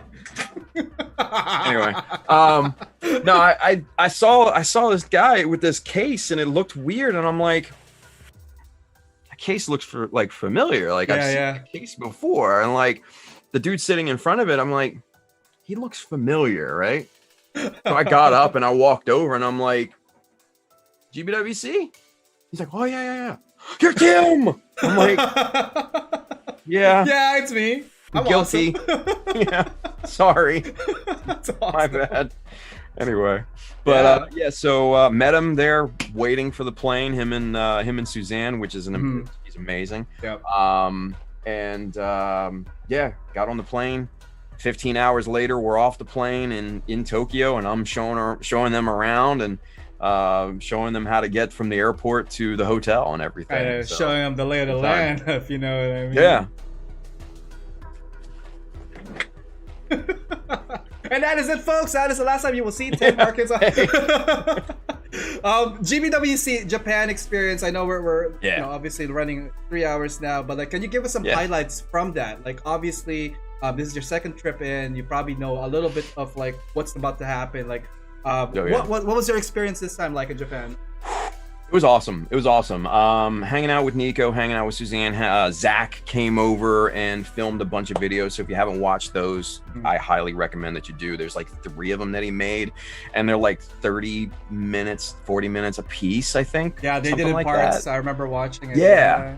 And that's not nearly as much content as he filmed. There's so much more than that. He glossed over so much, and it's a shame because you only get a bit of the experience, right? Yeah. But got to hang out with them. Got to hang out with Aaron Simons, who I've been a friend with for a long time from Australia. Met him in person, and got to see some really awesome and amazing builds. Nice. Just, you know, hanging out with those dudes, going out drinking and experiencing Tokyo at night. It was just, it's awesome. There's this one little shrine that Zach took us to. It's down this little alleyway that's maybe 3 feet wide. Yeah, it is. You have to duck under like air conditioning ducts and everything like that, and it's in like almost pitch black. And I'm like, yo, this is super shady, dude. I don't want to die. Like, there's no crime in Japan. I get it. There's nobody gonna mug us. But I've seen Japanese horror movies. There's some sort of ring, Tengu demon back there that I don't want to run into and die. It's usually with like foreigners too. It's like all Japanese stories that have foreigners, and it starts off with like, it's such a pleasant trip here. We're just gonna compete in a freaking Gundam competition. Yeah. No big deal. Freaking 5 days later, you're trying to like saw off your leg, or like that guy's like, you know, pounding away on a wall or some shit. I don't know, man. Yeah. Like, I don't know, little people running around. there's some wet-haired Japanese girl crawling out of a TV back there. I'll take 2 of those, please. I don't want to see that, dude. Like, I'm not with it. I want to go and just build robots. That's so it. when you Like, got to the me. place, though, you eventually got to the place, right? Yeah. It's an actual place, not just like some, you know, forest hole of like, you know, web dreams or whatever. Yeah. It's just and it's just a shrine that buildings literally are built around. It's this old shrine, and people have left like little trinkets and alcohol and stuff like that, you know, obviously, you know, for offerings or whatever. Yeah. And it was just really cool. It was just like an experience. Like, Zach knew of this place, and I'm like, how? This is actually kind of cool. Like, I'm not gonna lie. Yeah. So oh man, that was awesome. cool. Is that, would you say, your fun. highlight, or do you have any other highlights on that, man? Oh, no. Drinking with all of them that night around the streets of Tokyo. Zach went into one of the, you know, local convenience stores, got us all drinks, and we just kind of got drunk walking around the streets of Tokyo. Yeah, what Nico said. Stupid foreigners. Nico said, like, yeah, Zach just went to the store, grabbed some drinks, and we started walking around the streets. Like, drunken foreigners. And I'm like, yeah, I want to be that drunken foreigner, man. You got 2 Americans, an Australian, and 2 Canadians. Like, how much more obnoxiously drunk can you get than that combination? Whoa. Canadians are not, you know, Americans there. Nico and Suzanne, shut up. Come on. I heard lots of great stories, and you confirmed a lot of them. Man, Japan must have been. Yeah. Actually, I'm sorry. Pause this. 3 Americans, because William Wilms was there with us. He's stationed over there in Japan, and he made the trek over, and he was hanging out with us. So, Will, I'm sorry I forgot about you, buddy, but yeah, you were there too. He's also the main guy that's like asking me to ask him all the hard questions. I think we hit a whole bunch of questions. We hit a whole bunch of range of questions tonight, and you hit every single one of them with finesse, by the way. I try. Tim. This is great. Let's go back. I will circle back on the GBWC. This is your second time around. What was the competition like from your perspective? You know, this year was tough because there were some really, really good ones, and then there were some ones that you were like, how did that get here? You know, I'm just and I don't want to point them out. I'm not, you know, calling out countries or anything like that, because that's not proper. Yeah, Canada. I'm just saying it out there. Okay, You Nico were did a okay. No, I mean, you know, there were some really good ones, and there were some not that weren't so good, right? Yeah. So there was a wide range of builds there. The juniors were fantastic, though. The junior builds were awesome, and I was really excited to see the juniors like just go hog on it. You know, the ones especially like from Eric Yap. And some of the other ones were just awesome. Nico's was pretty decent. He's okay. I had to. So we're setting up our models and everything, right? And Nico is got his in there, and he was about to close the door, and it's standing like straight on to the viewer, and I'm like, yo, just turn it like at a. He did mention this, like turn it just a bit. Yeah. He's just like, why? So you can see more of it. Just turn it just a little bit. It's a better presentation. I'm telling you. Just listen to me. Just do it. Yeah. And he's just like, oh yeah, it looks so much better. You're welcome. Yeah. So. He's a slow uptake, but he lands pretty much like a cat. So that's good man, Nico's good. Nico's awesome, dude. I love Nico, man. Nicholas Tejada Sanchez, we're supposed to have brunch this weekend, but he pushed out, so it's all good.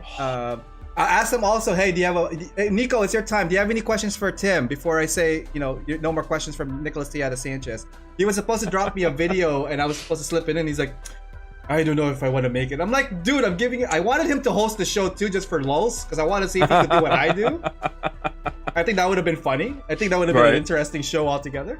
But yeah, overall, Japan, obviously, US or North America did not place.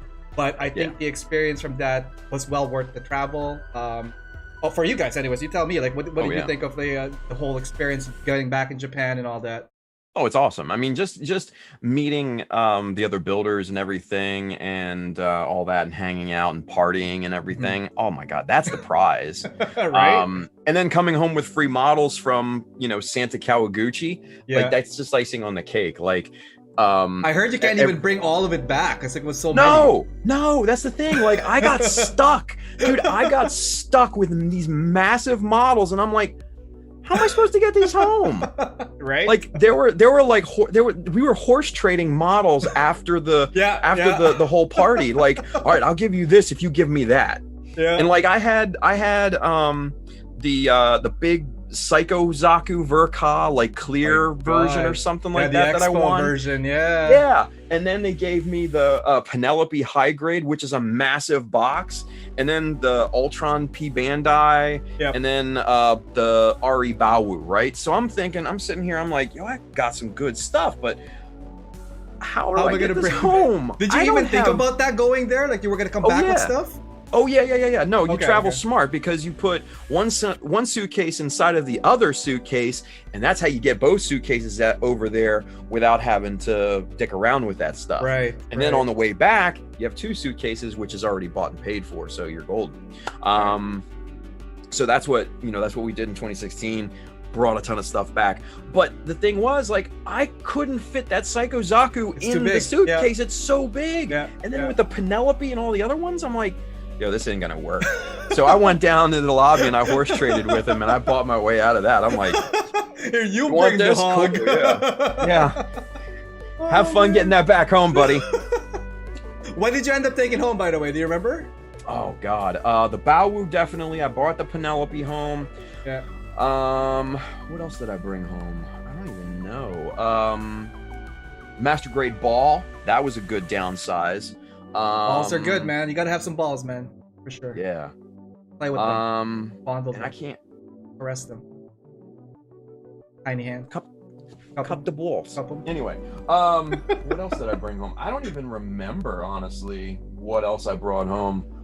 I don't know. A bunch of stuff. Yeah. But yeah, the Bawu I kept as well. So that was like the third one. I don't even know what I got for the fourth one. It might have been a Gyaradoga.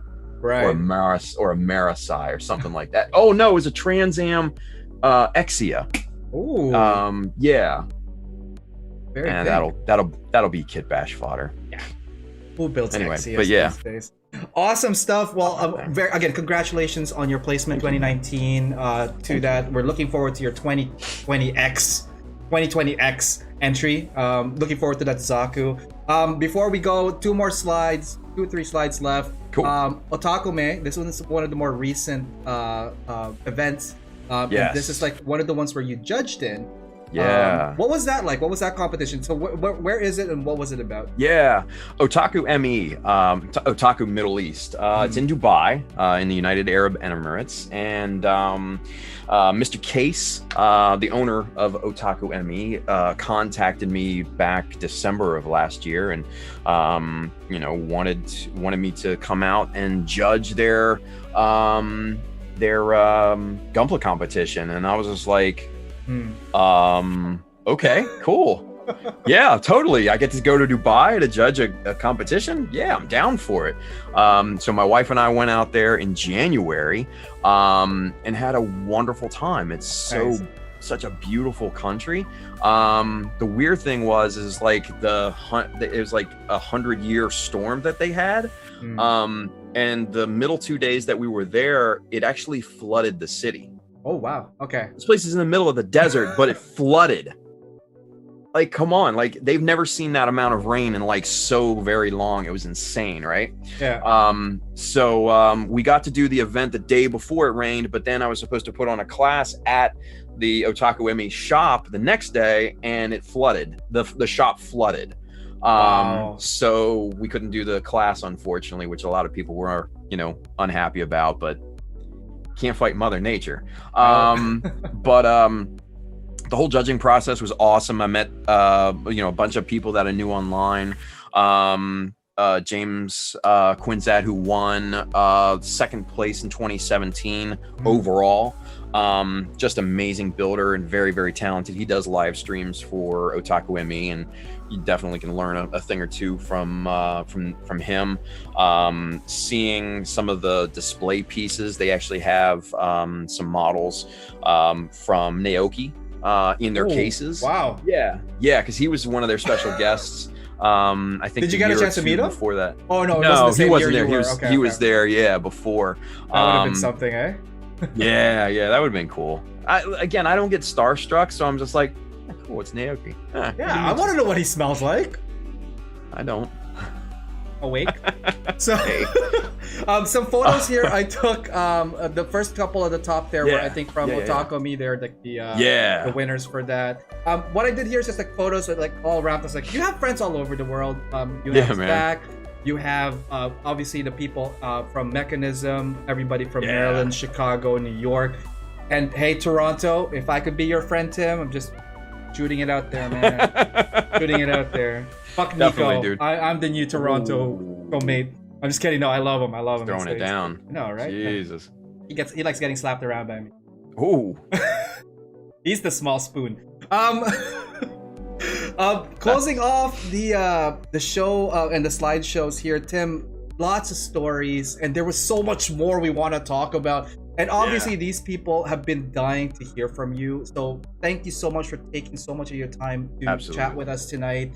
Again, lots of stuff. Check out Tim on all his social. But like, where can they find you mainly? Like, if they want to reach you or like find your stuff, like, can you just give us a list of where good places are for Facebook, Instagram are probably going to be the top two right now. You can, if you need to contact me, you can contact me through one of them. YouTube, Twitter, Twitch. Twitch probably doesn't have anything staved on it still, but anyway, YouTube definitely has all of the old streams and everything like that on there. Mechanism is still going on in there, and like I said, real life is taking priority right now. But you never know what the future's gonna hold. Awesome. TBD. But you know what? Like, it doesn't matter when you're coming back. For as long as we know you're coming back, I think that is golden. I think a lot of people still believe in the child of Mecha. I still do. I can't wait to see what you're coming up next. After seeing that Zaku, and this guy's like, I'm not working on anything new. Then I'm looking at the Zaku. I'm like, yeah, you are. What's this little guy? What's this little guy right here? Actually, I'm not. I haven't actually even stepped in this room for months, to be honest with you. So. Oh man. Well, thank you for doing that. Why don't we do a couple of questions and to send us off? Cool. There's like some remaining ones here. So we talked about the online stuff. What would you recommend to folks starting up online? Some of the best practices to get more online presence. You know what? hone your skills. Number one, that's first and foremost. Don't be a clout chaser. Ooh, Clout chasers are the worst. And if you don't know what a clout chaser is somebody who just wants to be online famous. Don't be that guy. Don't be that guy. Don't be that girl. That's not. There's nothing in it. I got no boobs, in it. so it's legit, guys. There's no titties here at all. I mean, we don't know what's under that sweater. Well, I'll show you a picture later. Anyway, but yes, go on, Tim. Sorry. Don't be a cloud chaser. Don't be, a know-it-all. Be smart enough to know that you don't know everything. I don't know everything. I know what I'm not good at, and I'll be the first one to tell you what I'm not good at, right? So as long as you're open and honest with yourself and open and honest with everybody else and just real with people, that's probably going to be the best thing that you can do to start out with. Hone your skills, because the more you hone your skills, the better that you become, the more people are going to want to look at you and look at your models and learn from you. And that's the biggest thing in this hobby right now, is to pass along the knowledge that you've accumulated. That's awesome. That's very true as well. Because like a lot of these people I noticed too, like I'm not gonna say names and all that stuff, but like when I see YouTube or like Instagram posts for the sake of posting, that kind of stuff, it's just like kind of like, okay, but like the quality, you sacrifice quality for your speed and quantity. There's like a lot of these like, I have to post all of this stuff now, and I'm like, without any type of arrangement or whatnot, right? Nobody wants to see a photo of this. Wait, that's me.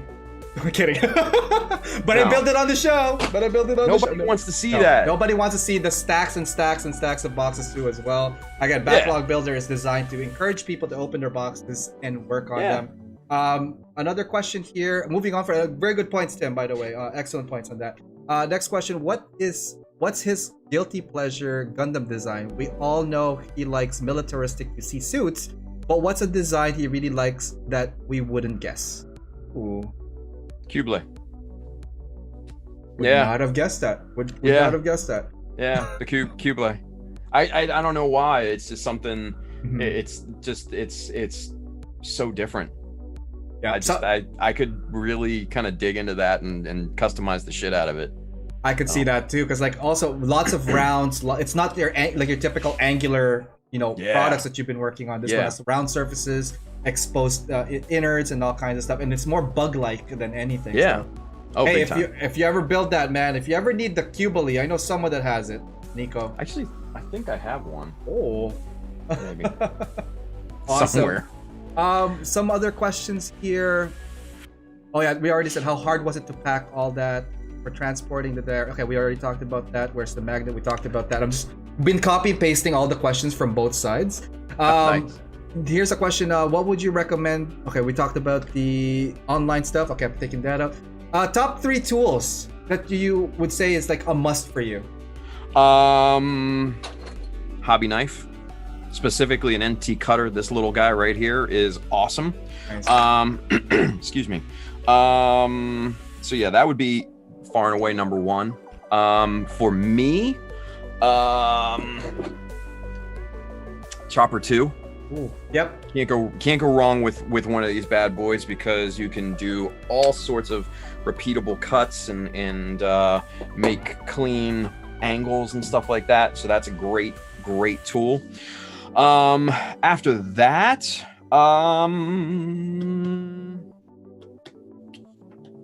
good pair of reverse grip tweezers. Ooh, so you squeeze them. Yep. Yeah, you squeeze them and they grip on.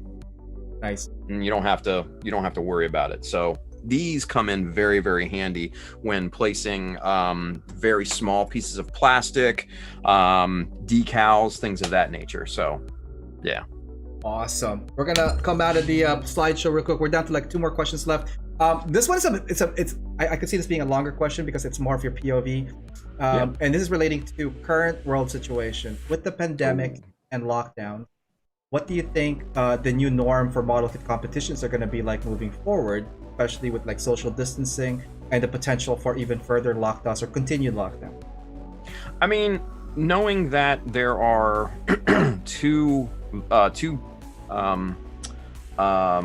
vaccines that have just recently applied for emergency FDA initial approvals, I think. Here just in the past recent days, vaccines are coming. You know, it's going to be a given. Until that time, I don't think there is any normal, unfortunately. Which sucks because we want to get back to it, right? But no, there's no normal until it comes back.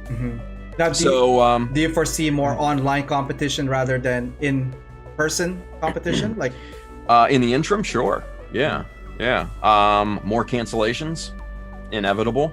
Especially in the early part of the year. Right. I definitely think those are going to happen again, unfortunately. Yep. You know, your March, your April, May even. And those are when the comic conventions are starting too, right? Like it starts off in spring, full swing in summer, and then tapers off towards the fall. Wow. Yeah. So it's going to be, and mind you, I'm no Nostradamus here. I'm just going with what my gut tells me. Is, you know, there's not going to be anything normal for, you know, months to come. But we'll get there. You know, we just have to be patient, and we just have to survive like we've been doing. Awesome. Yeah, no, again, let's look at it from a positive nature. I mean, model kit is model kit, and like, you know what, don't put a time limit to yourself. I mean, work as much as you can on your kit with the time given. Don't obviously, you know, spend your time if you don't have the resources or anything for it. Like what Tim is doing, priorities to real life situation matters first. And I think that's been a constant message throughout the show as well. Like, it's not because Tim doesn't want to do what he does that he loves to do. There's just more pressing matters and all that stuff to do so. And don't forget that, guys, because like life happens and life will happen. You just have to prioritize correctly.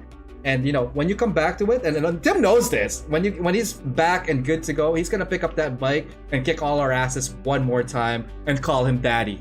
So that being said, last question here. What would you recommend to people starting out and wanting to get into the hobby? You know, start easy, start simple. Don't start with preconceived notions, and definitely don't compare your skill set with somebody like mine. I have an unfair advantage over people that is just starting out. I have a 20-year head start, which is grossly unfair if you're trying to compare skill sets. It's just not, it's not what you want to do. You know, if you want to compare skill sets, compare it to somebody else who's just starting out. You know, compare it to your mom who doesn't even know what a Gundam is and calls them Transformers or toys, you know? That's what I would say. Don't compare your skill sets to other people, but in the same vein, learn from those people. Learn as much as you can. Be a student of the hobby. Be a sponge. Soak up as much information as you can. Practice and hone the basics. The basics are going to get you the farthest. Not the fancy shit, not the customization, not the scratch building, not the weird fancy painting, not the photo etch, not this, that, and the third. The basics, the seam filling, you know, the seam line removals and all that. Seam line removal, the nice painting, the surface preparation. The basics are going to get you 99% of the way there. The rest is just a drop in the bucket. Awesome. You heard it here first, folks. Tim Harkins will be back eventually. He's just taking some hiatus and breaks, but I do want to say, Tim, thank you so much for taking your time to do this. We're like 3 hours and a half, and you now hold the record of AO Mecha Live Feature Builder hours. You beat Brian by like a lot now, because he was second. Sorry, Brian. That's his second loss this week. But oh no, I had a 20-year head start on him. Exactly. I had more to talk about. It's not fair. I do want to invite you again at some point in the future if you are down, man. Tim. It's such a pleasure talking to you and hearing all your stories. The thing is, like, I didn't want to just focus about just the journey. Like, again, some of my questions I see to understand is like your technique skills. What did you learn from it? And I think those are some valuable points that hopefully the listeners can take, soak in, apply to, you know, for what they're doing. It doesn't matter if it's model kits or if it's life, because a lot of it is transferable. And yeah, Tim, we are looking, obviously for your future. We understand that you got your stuff going on right now, but with the amount of people that showed up tonight, safe to say, man, you have a following. People support you regardless of what you do, and we can't wait to have you back full swing. So Awesome. That's the message. We're gonna start tapering off the show, but Tim, thank you so much. Do you have any final words for our fans tonight? Go buy Mecha decals. She 3 especially. There we go. We're cooking up something fun with that as well to do. Hopefully that'll be coming soon for you. It'll be fun for the community. Check me out on Facebook, Instagram, YouTube, Twitter, Twitch, the places. So yeah. And Mechanism at some point. Check into Yeah. that. Yeah. That's still going on. I'm just not on there. Yeah. But again, if people need to reach you, I mean, they could send you a message. Hopefully, yeah. don't bug them about stuff that doesn't matter. But like maybe if you need a crit or something, I'm sure Tim will facilitate some time for that. Absolutely. Absolutely. Awesome. Well, Tim, thank you for jumping in. We're gonna say bye for you, but hang on. We're gonna chat after the show, real tete-a-tete, and then we'll sign you off. But Hell yeah. why don't you say bye to everybody and say thank you to for these guys that showed up, man. Thank you guys. All my crew. Appreciate it. That is it, Tim. We'll catch you in a bit, man. Here for now. Woo! 3.5 hours worth of talking with the man himself, the one and only child of Mecha. It was fun, Go on dude. mute. It's fun. I've already switched to me. Go to mute. We're good.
I think it still had no audio at the end.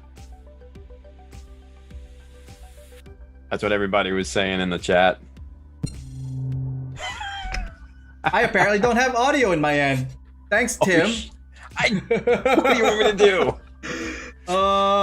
Just want to say bye to everyone again. Don't forget to check out Monday and Wednesday Backlog Builder. And am I on audio now? Yes, we are audio now. Tuesdays and Thursdays on Twitch TV /AO_Mecha. Thanks, Tim. So yeah, we're back. Part 2. It's encore. We could hear Tim. I know we could hear Tim. He's telling me that I effed up. I am like running out of juice tonight. This is definitely a show to be remembered. Man, I don't even know what to do anymore. I don't even know how to say bye to you people. Go home. Go to sleep. There's nothing else to see here. Build a model kit. I don't know. Cuddle a loved one. Cuddle Nico Tallada Sanchez. I'd hug him. Also, I'm probably gonna lick what's his name's baldy head. Guest here, Tim. I'm gonna lick his head and get like 50 years of my life back. I don't know what else to say. I'm just saying.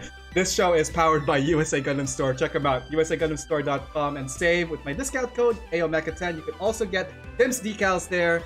Don't forget to visit gunprimer.com and save with AOMECHA10 as well. And they're really good guys with lots of products coming out. I think USA Gundam Store has a new special hard file thing to them. It's gonna be awesome. Oh man, I laugh so much. I think it's more awkward if you came back.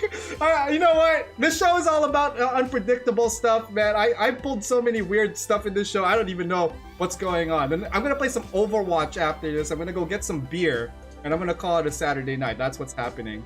All right, guys, for the real time, last chance here. Have a good night, Tim. Thanks for reminding me on going back on mute. I think everybody liked that. Okay. I do what I can. You're awesome. All right, guys. Till next time. Take care.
And we're out.